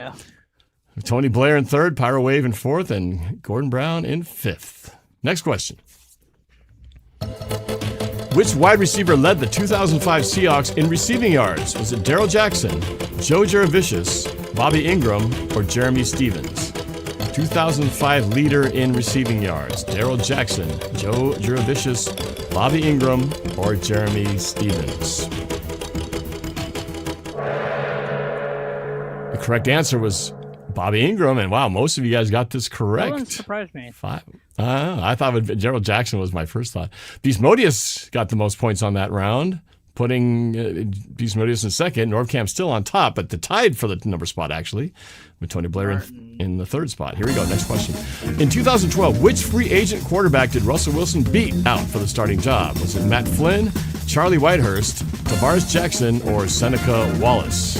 Who did Russell Wilson beat out? We talked about it a little bit earlier, just to name the name. Well, actually, we did. Matt Flynn, Charlie Whitehurst, Tavares Jackson, or Seneca Wallace? The correct answer is yes, Matt Flynn, and everybody knew that one. Matt Flynn, yes, he edged him out. I think it was $15 million he would have made on that year. Tony Blair got the most points on that one for the quickest answer, and that puts Beast Modius at the top with Tony Blair and NorbCam dropping to third. Here's the next question. Which NFL franchise does Russell Wilson have the most career wins against? Would it be the 49ers, the Cardinals, the Cowboys, or the Rams? Russell Wilson's most career wins against Niners, Cardinals, Cowboys, or Rams? It would be the San Francisco 49ers, which is why the Niners, I think, hate us so much. Yeah, he was 17-4 against them. We even swept them in 2021 when we were bad, and they made the NFC Championship game. Yep. And like NorbCam shoots back on top. Top of the standings. Tight game we got here going on. Here we go. What undefeated fourth-ranked college team did current Seahawks quarterback Sam Darnold upset back in 2016 while at USC? Texas Longhorns, Washington Huskies, Notre Dame Fighting Irish, or the Oregon Ducks? Which undefeated fourth-ranked team did Sam Darnold upset in 2016? That's a tough one. That was a tough one. That's a lot to digest there, but kept it local with the Huskies. Kept it local with the Huskies. That was probably the most trickiest question, judging by how the answers are all spread out. I think there was a lot of guessing on that one. I did not remember. I do remember. We had a blackout. It was in November.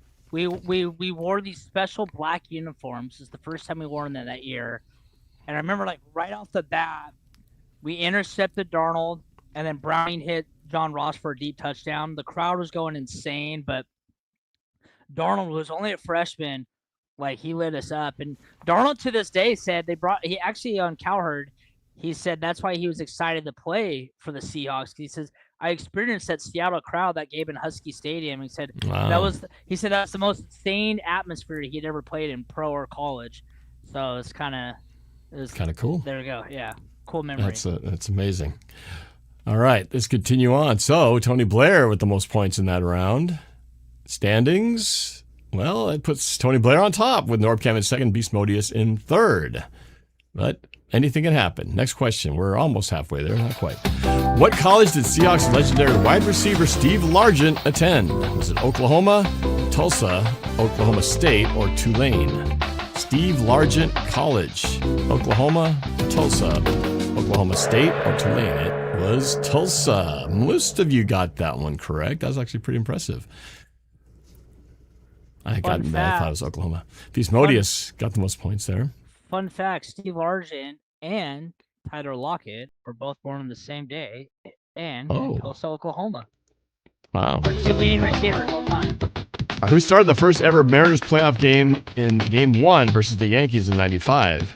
Andy Bennis, Chris Bosio, Tim Belcher, or Randy Johnson? Who started that first playoff game against the Yankees in 95? Bennis, Bosio, Belcher, or Johnson? I totally missed this one. I thought it was one of those two wrong answers in there. It's Bosio. You clicked the wrong one. It's Bosio. It's this one. Yeah, really? Bosio started game 1. Johnson started the 1 game playoff, which was technically Did I mix the two? A regular season. So this one was Chris Bosio. Dang it! Did I miss? Oh man, I must have missed. Okay. Well then, credit to you guys because you guys did get Bosio right, and I messed you guys up. So I apologize. I thought I'd gotten this one right. Sorry about that, guys. I just cost somebody some points there. All right. Well, we'll see how this all shakes out. Hopefully, it'll all even out in the end. Nell Dog got the answer. It kind of messes up the flow because and now we got Tony Blair on top. But it's still a tight race between the top 3 who've been hovering in the top 3 spots. But now we have another question, which we'll see how this goes. Who started the memorable Seattle Mariners Game 5 thrilling win versus the New York Yankees in 95? Bennis, Bosio, Belcher, or Johnson? Game 5 starter. Bennis, Bosio, Belcher, or Johnson? I think I messed up on this one. Yeah. Did I mess this up? Yeah. Dang it, I messed the 2 up. Yeah, this one's Bennis. Yeah, because Bennis started the game 5. Johnson finished and got the win. So I transposed these 2. Doggone it. Well, yeah. At least these were kind of even matched on that one. But we'll see how it all shakes out. My bad. Doggone it. Just when I thought I had things straightened out. It's good questions, though. NorbCam technically got that one correct, even though it was the wrong answer. But we're still tight. Tony Blair, NorbCam, and Beast Modius still neck and neck as we're going down past the halfway point with 5 questions to go. How many runs did the Mariners score in the first ever playoff game that Chris attended? First ever Mariners playoff game. 0, 4, 2, or 6? How many runs did the Mariners score in the first playoff game that Chris attended? 0, 4, 2, or 6? ChatGPT won't help you. Oh, look at that. A couple of lucky guesses. It was the 0. Answer was 0. I was at the 18-inning playoff game against Houston where we lost 1-0 in 18 innings, and that was my first career playoff game that I ever went to. So, yeah, Man, it was 0. That was a grueling marathon, disappointing series to not be able to get 1 run. And they ran out of water cells in the 7th inning, and it was like October. It was the middle of October. It was 86 degrees. So we had to go in the last 11 innings with no water. I remember it's just when the game was over, like I was just so like physically and emotionally just drained. Like, yeah. It was tough because the way that series started when we should have gotten a win in Houston and that whole home run fiasco. Anyway, okay, so let's see where the stats shake out now. Beast Modius, again, with the points. Gordon Brown and Laurie's got third on that list, but it's going to be Blair, Beast Modius, and NorbCam. They just keep kind of trading places. Tied for first from the top dog. Here we go. Question number 10. 4 to go. What was the first ever sporting event Chris ever attended? I think we talked about this. Was it Seahawks game, Supersonics, Huskies, or Mariners? First ever sport Chris attended in person. Seahawks, Sonics, Huskies, or Mariners? We go like, no clue. Was the game Lucky of Guess is Sonics? in there. It was was the the Sonics. Sonics And I think you against- actually did talk against the about it. You Spurs. talked about how you watched it. Wasn't that in Tacoma? It was the Sonics against the Spurs, and Gary Payton, Dennis Rodman, David Robinson, Sean Kemp. It was back in when I was a little kid. So yeah, that was. Is that good right? Was memory. it in Tacoma? Well, we got a question up next. Where is Yeah. that? That's the next question. Oh. Is where is the game at? So I'm not gonna answer that one, but okay. I didn't say anything. Ignore me. Okay. Tony Blair, Beast Modius, Gordon Brown. Wow, three-way tie for first. Are you kidding me? All right, everything's on the line here. Which city was the Sonics game played where Chris attended his first ever game? Spokane, Seattle, Portland, or Tacoma? Which city was this game at? Spokane, Seattle, Portland, or Tacoma? If you weren't paying attention on this one, well, I feel sorry for you. All right, what? Who are the two people who weren't listening to our conversation just now? Tacoma's right. Sorry, Chris. I was just so Tacoma. hooked on it, but you got it. All right, that was kind of a gimme now. So now we're getting into the last two. So we're gonna have to earn it with these last two questions, a regular and a bonus. So here we go. Let's see where everybody shakes out. We got a really tight game, one of the tightest I've ever seen. NorbCam with the points. Look at that. NorbCam and Beast Modius tied for 60 and Tony Blair at 59 and 57 and 4. This could change everything. Two more questions. Who was the leading passer for the Seahawks first year Norb was season ticket holder? Rick Meyer, John Freeze, Warren Moon, or John Kitna? Who was the leading passer for the Seahawks the first year I was the season ticket holder? That's quick. Man, the computer was wasting no time. All right. 3 of you guessed right. 5 of you were way off. We had this discussion. We actually talked about this. That's why I brought that up. I looked it up too, to put in perspective of Russell Wilson. So Freeze led our team in passing with like 1,635 yards. Rick Meyer had 1,585 yards. That's the kind of quarterbacks I had to grow up watching. So people wonder why I love Russell Wilson so much, because that was my first introduction to Seahawks football. For Norb as a season ticket holder, that's his introduction to Seahawks football. John freaking Freeze was our leading passer. It was all uphill from there. So or downhill. I don't know how you put it. It was all going to get better from that point on. Okay, so numbers might shift here as we get to the final question, the bonus one coming up. But first, the score update. Tony Blair got the most with Obama and Gordon Brown. Standings, Tony Blair far ahead, Gordon Brown and NorbCam and Beast Modius all within 4 points of each other. Here you go, the final question. Who was the first team Russell Wilson defeated in an official NFL regular season game? Cardinals, Chiefs, Cowboys, or 49ers? Russell Wilson's first win in the regular season was against the Cardinals, Chiefs, Cowboys, or 49ers? Cowboys. Look at that. It was the Cowboys. You know what's so weird after I looked at this, Chris, is I was trying to remember that I do not have a memory in my head. I can't remember that game. It's weird. For some reason, when I was trying to remember it, I couldn't picture scenes. I couldn't remember shots from that game. It's just bizarre. I need to go look that up because I just don't remember it. I remember the Chiefs preseason game better than I remember the Cowboys game. I remember the Cowboys game. He hit a nice seam touchdown pass to Anthony McCoy, going way back. I remember Golden Tate it was a reverse or a run or something, just absolutely clocked. They're all pro middle linebacker. It was a classic, I don't know, he just came in and just killed him. And it was whoa. So I remember that one. But yeah, and I think it's that game. The one where Golden Tate, that was big before they eliminated blindside blocks, right? Yeah. And then he did a bear crawl right afterwards. Okay, I remember that play. I remember that play. Oh my God. He looked like he was going to be his head was going to come off. It's kind of funny is his first career start was the Cardinals. I remember that. I remember him running. I remember him running to the right and breaking the pocket a lot in that first game. Ironically, his first start of his Seahawks career is the same location as his last start. It was Arizona.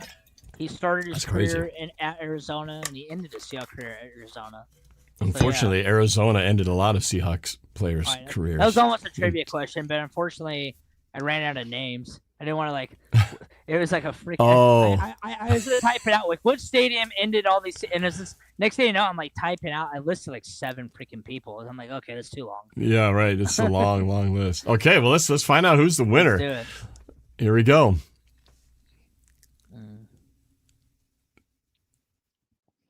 NorbCam in third. Gordon Brown at second is gonna be Tony Blair with 82 points. Got the win. Congratulations the Prime Minister. to Tony Blair. That's right, the Prime Minister. The Prime Minister coming through. Yeah. There we go. Tony Blair. I wonder who is Tony Blair. Identify yourself if you're watching. Who's Tony in the chat? Man, I think my Tacoma one has stumped you guys. Norb gave you guys all that. I screwed it up. I'm so sorry, man. I was like asking the question. He's like, I'm trying to say, shut up, Norb. You're screwing up the trivia. I know. But that was a good battle. Yeah, who knows how that might have changed. I had a couple of yeah, the two ones transpositions. you mixed them up too. That's what kind of like the Bosnia and Venice mix up.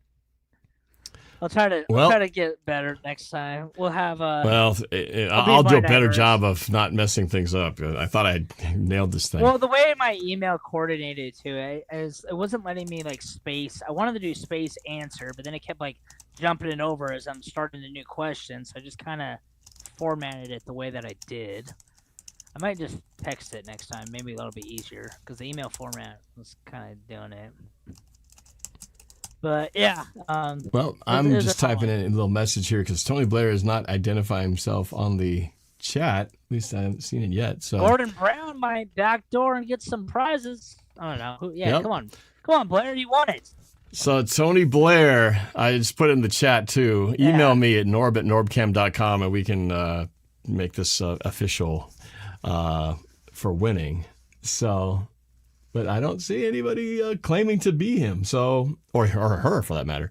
But if you are Tony Blair, send me an email, and I'll hook you up on how you can get some merch.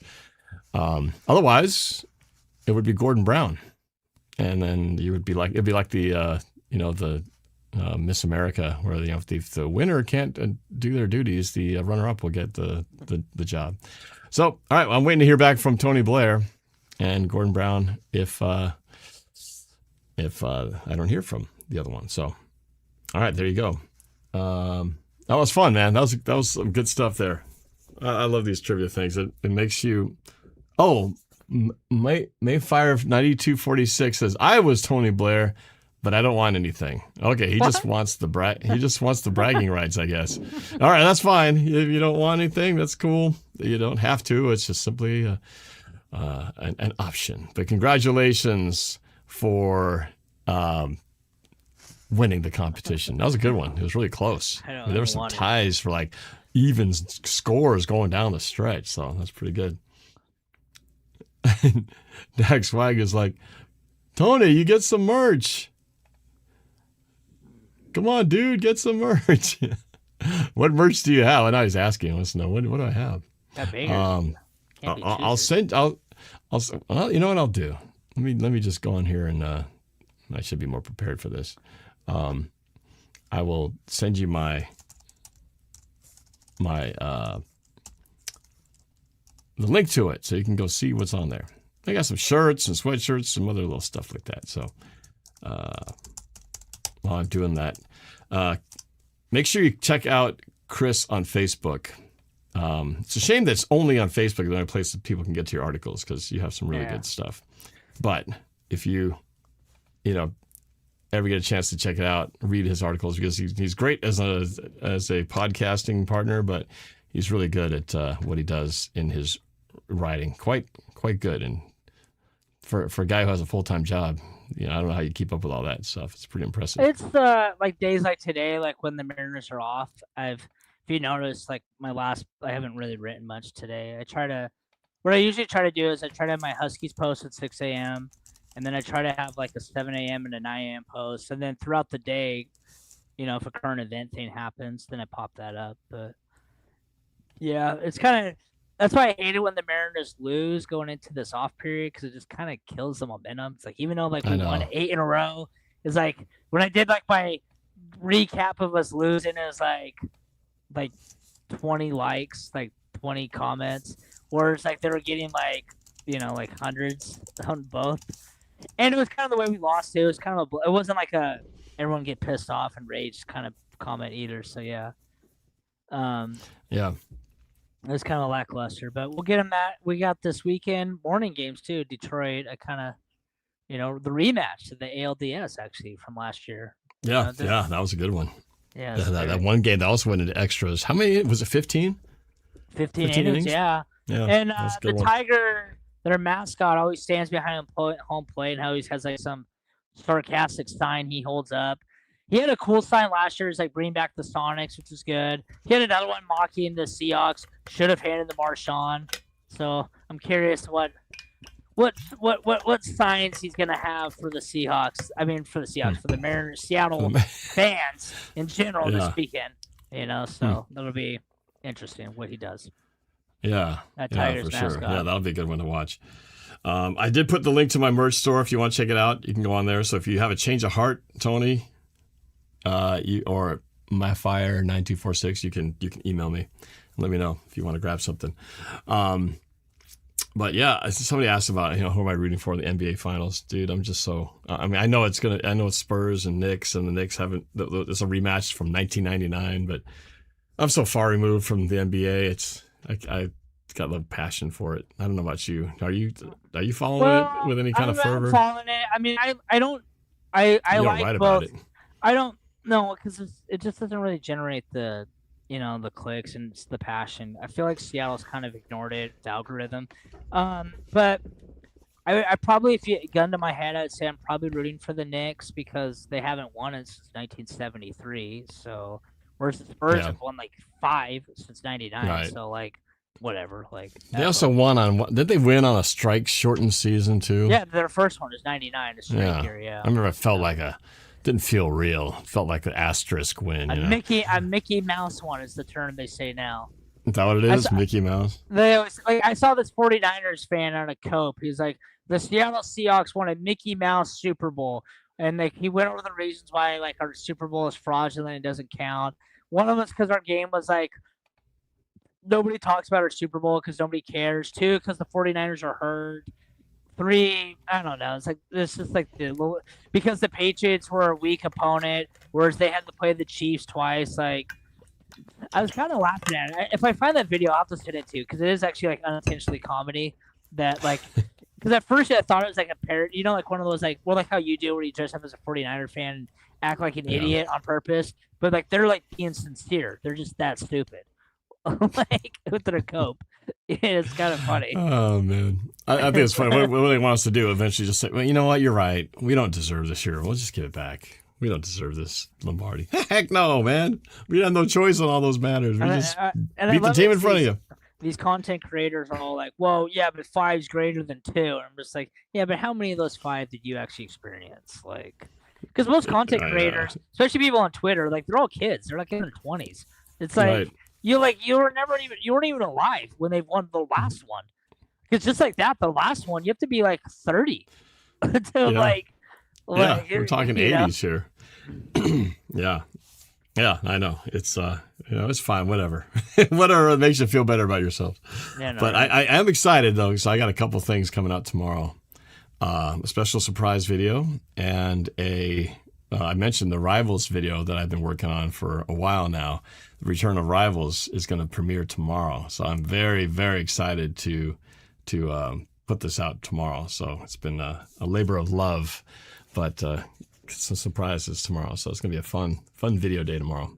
Got a lot of stuff to share with you guys. So got a little bit of work to do tonight, get things set. But yeah, excited. So yep, tomorrow will be fun day. So make sure you keep your eye on the channel because a couple of things coming your way. So, well, Chris, this was great, man. Yeah, it was a good one. Enjoyed the banter. It was kind of cool having some Rams fans on here.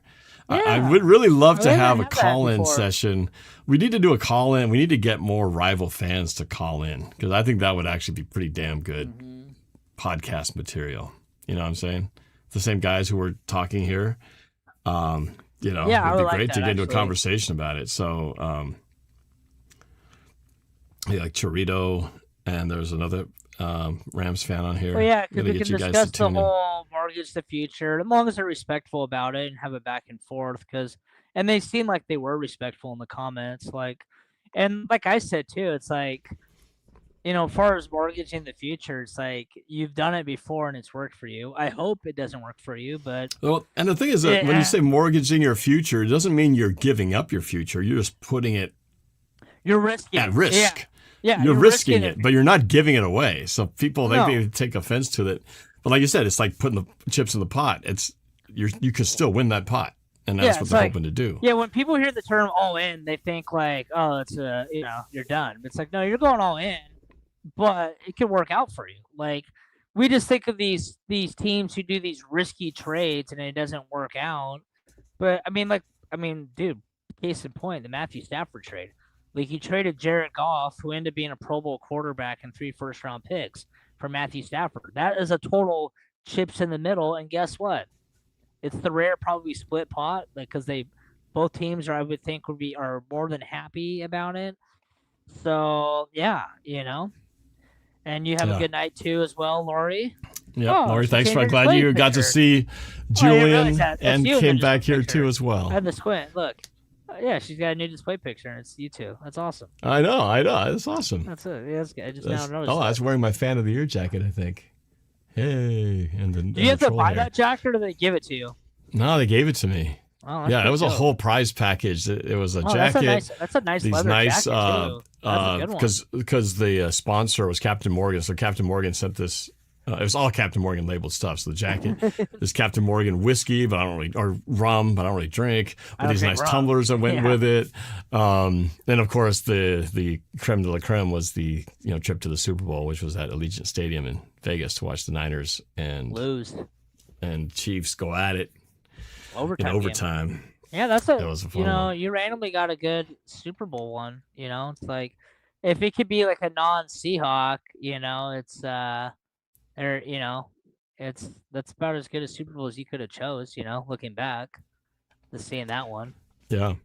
Lori says, I don't have a picture with you, Chris. Sorry. Well, we'll have to work on remedy that. We'll remedy that during the season. I wanted to tell you guys something. Oh, I don't have it with me here.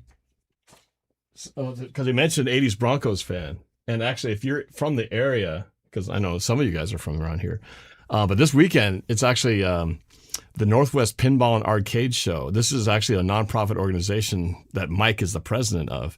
Every year for a weekend, they have it down to Tacoma Convention Center. They rent out this whole big space, and they fill it full of pinball machines, arcade games from the 70s up to now.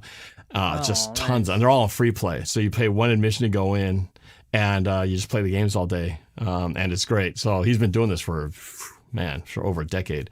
And so, so me and a bunch of friends are going down there tomorrow, on Saturday. It starts tomorrow, though. So Friday, Saturday, Sunday, but I'm going down there Saturday.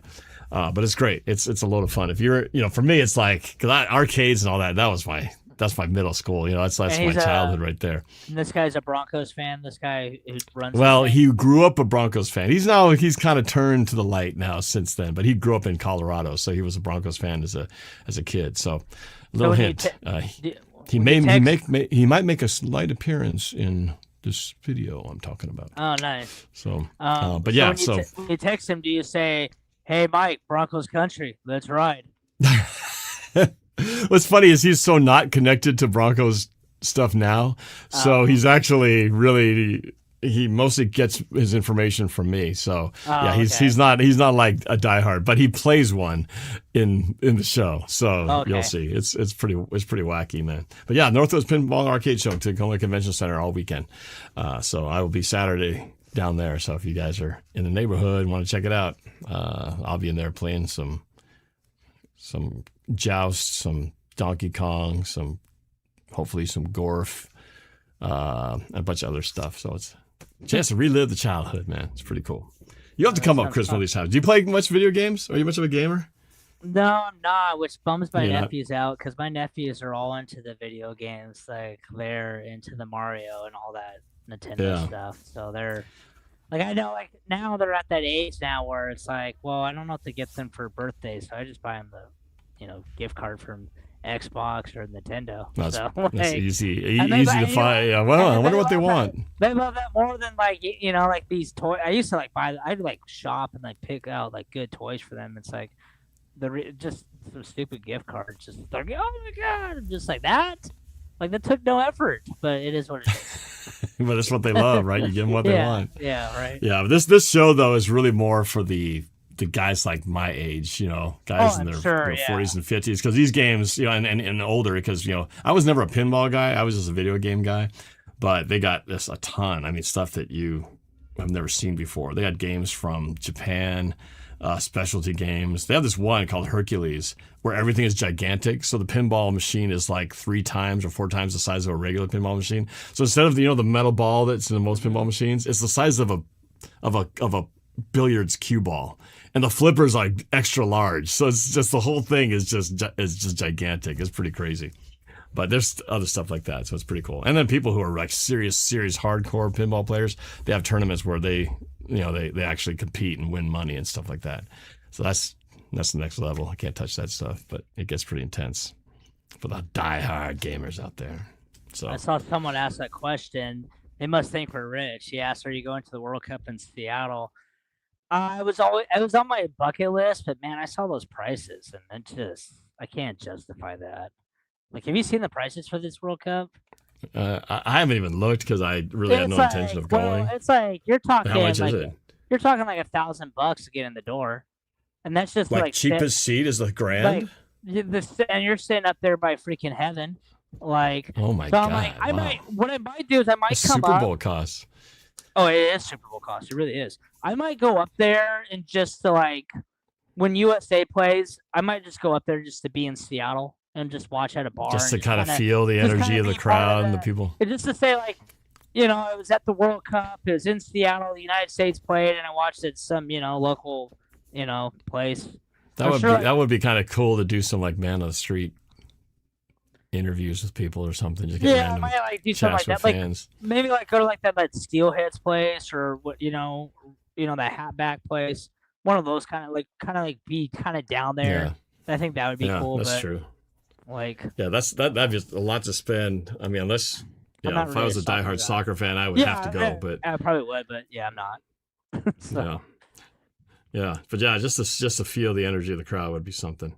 just to be I mean, part I of think the most I've ever seen, the most the most I've ever seen packed down there wasn't for a Seahawks game or a Mariners game. Probably Although the Sounders. Mariners, the game when it was the Mariners, the one I went to, the Buccaneers, and then the right afterwards, Playoff that was game. pretty good.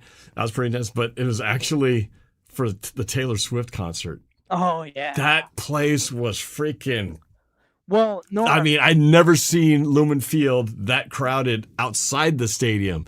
I mean, it was like the whole Occidental was wall to wall with mostly moms and young girls. But also that And weekend it was was chaos. I've never too. seen it like that. That weekend was chaos too because that's when the Mariners were hosting the Blue Jays. So it's like when you get all of Canada Yes. coming down here. Yeah, So it's no, like that's why I they're saw going it because at I was the coming same out of time. I was coming out of the game and I saw the Yeah. crowd getting ready to go in. I was like, oh my god, that's crazy. So yeah, so there was kind of the combination, but it was mostly the people getting Swifties, ready yeah. to go to the thing because we had just gotten out. The Swifties. But Yeah, it was I remember packed. that because I worked at the that's back when I worked at the casino up there, and you get your Canadian people, and it's like we got like Oh yeah, they come like down a, hard for that. we got like a large we got like a lot of like just bombs and like in our casino like with her early 20s like daughter and they're like all like done up and like they don't look like the typical people who go to like the casino. So like they just want to check it out, and like they just stood out like a sore thumb. I was like,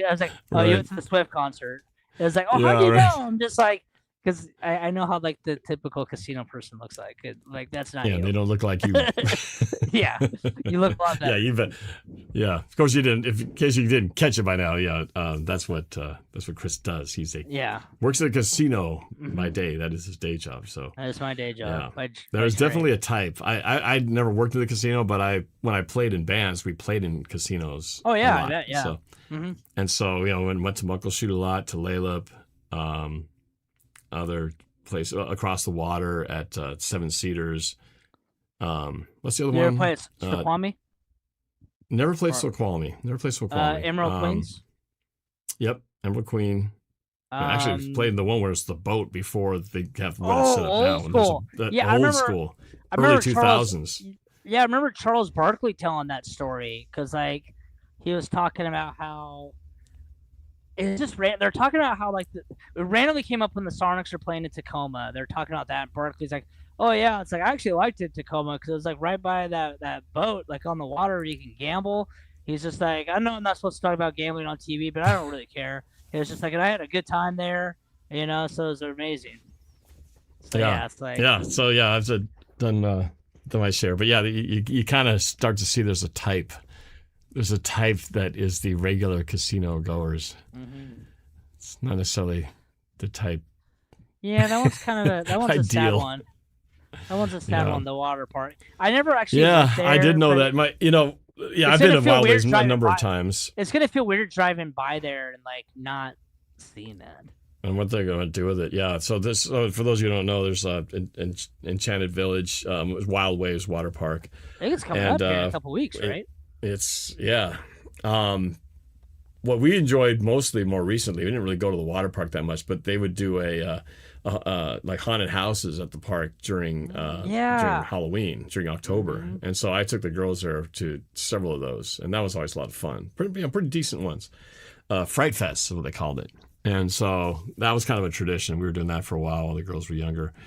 But yep, sad to see that place go, man. It's been a long time, since before college. I think in high school. That place has been there since, actually, no, even before then. I was even just in probably middle school or something. It's been a place. It's been around for a while, but yeah. So this will be the last summer of it. Then it's going to be a warehouse. Boo. Yeah. But So stupid. yeah, That's it's why we just need tough more having water warehouses. park in Seattle. Not enough sunny days here, I guess. to keep it Yeah, going. it's just everything But- in general. It reminds me of like drive-in movie theaters. I'm probably like the last generation who remembers a drive-in movie theater.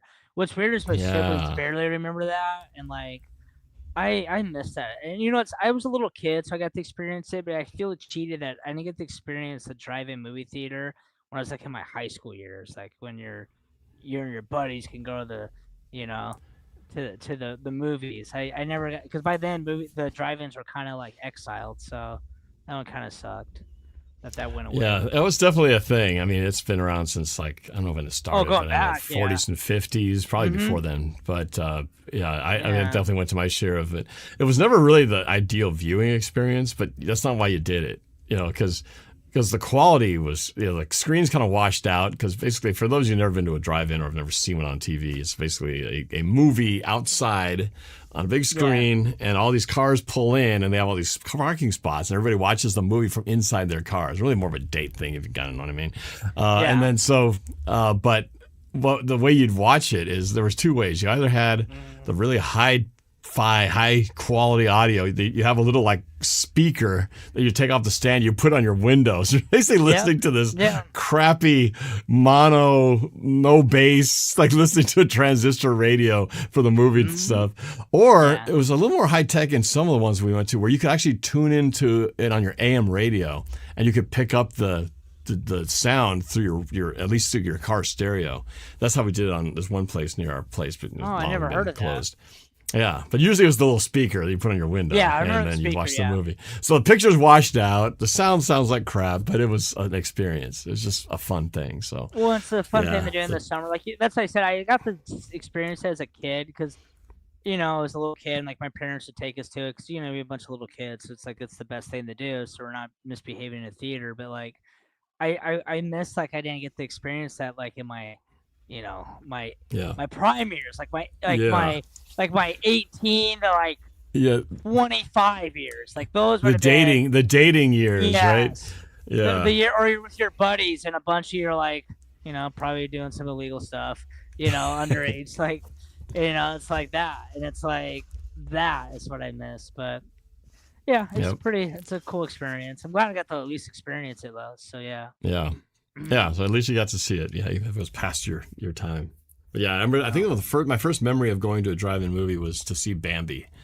We watched Bambi, wow. and I think it was God. the El Rancho. I think it was called the El Rancho Drive-In. They always had these big trees on the side, these long, like these tall cedar trees, they don't want to people, to like, block flying. to block the screen so people couldn't just get a free watch. Of Yeah. course, it had no sound, so what was that going to do? Silent movie, but yeah. But I remember watching. I think I cried when Bambi's mother died. Well, yeah, I think we all did. Yeah. Yeah, I'm trying to If think. you didn't of the cry movie, at Bambi, you have no heart. the movies I know I saw for sure at the drive-in was Jurassic Park, the original. That was like an event. The bad Batman movie where Jim Carrey is the Riddler and Tommy Lee Jones is the Two-Face. I remember seeing that one. There. Yeah. The Is that third the one? one. Is that with No, Schwarzenegger in it? Schwarzenegger's No. the next one. That's the. That was bad. really got off the rails. That was really bad. Yeah, that was the one with the third one. That was with Val Kilmer. Val Kilmer. Kilmer. Val Kilmer. Doc Holliday was the. That's a good trivia. Which actors played Batman? But yeah, Michael Keaton was the first two, then Yeah. Val Kilmer, and then George Clooney. Like, wow, we've had so And many then, Batmans now. Then we had. Now we got Christian Bale. Then you got Ben Yep. Affleck. Ben Affleck was The him newest for a one while, is and then Robert Pattinson. yeah, that's right, the newest Twilight latest dude. one. Yeah, the Twilight guy. Crazy. I love Batman. All right, man. Well, that was fun. Good Good to see. What's that? Batman? I'm not really like a theater guy, but that's like the one I always want to see. Although I need to see the newest one with Brendan Fraser where he plays Dwight Eisenhower. Pressure. Yeah, Pressure. that one I gotta go see. I want to see that. That looks pretty good. I like war really movies in general, but yeah, Same here. I like that one. They But stuck me in. I think I mentioned yesterday. I went to. That's when I found the news. I got Sam Dog texting me about the news about Russell retiring when I was at the movie. I was actually watching Obsession. Man, that was a good movie. Tense, man. Obsession, huh? Yeah, Obsession. Yeah, it's from a guy who was a YouTuber, and then this film, made this film, got picked up, and it's probably going to break $100 million. It was like Wow. less than like $750,000 budget. It's amazing. But the guy has studied his work as a guy who's made a horror film. You have to love that art form. This guy definitely studied his, so I had a great appreciation. I thought it was pretty good. I was definitely tense throughout different scenes, so very unique. But Yeah, my friend actually loves that movie. Like I joke that he's obsessed Obsession? with Obsession. Yeah. he's obsessed with Obsession. Yeah, I need to go see that. It's getting good reviews too, so that's the interesting. Oh yeah, I like it is. It's an interesting. It's actually one of those concept, few too. movies where it had a better second week than the first week. That means word of mouth is getting around. I wouldn't be surprised if it might even do better in this third. Yeah, that means it's So- a good movie. Yeah, like you said, when it does Because better I just added second some money week- to that, so I added to its total There you go. yesterday. But yeah, That's a good one. well, I'm excited, man. I can't remember if I told you much about the video. Have I told you about the video I'm going to put out tomorrow? I don't think I have I? But the Rivals one or the The Rivals Obsession one? The Rivals one. Yeah, you said about the Rivals one. Yeah, that'll be a good one. I did tell you a little bit about it. Okay, but you haven't seen. I haven't much seen anything yet, so I purposely good. have avoided that stuff. So when it comes out, boom, I'll be right there to see it Yeah. all.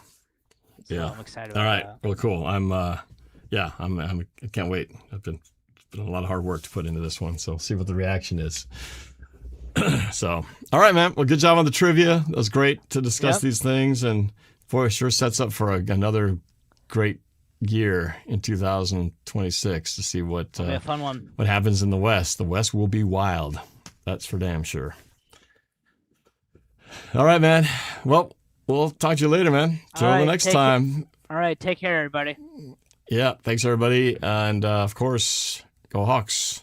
Later. Go Hawks.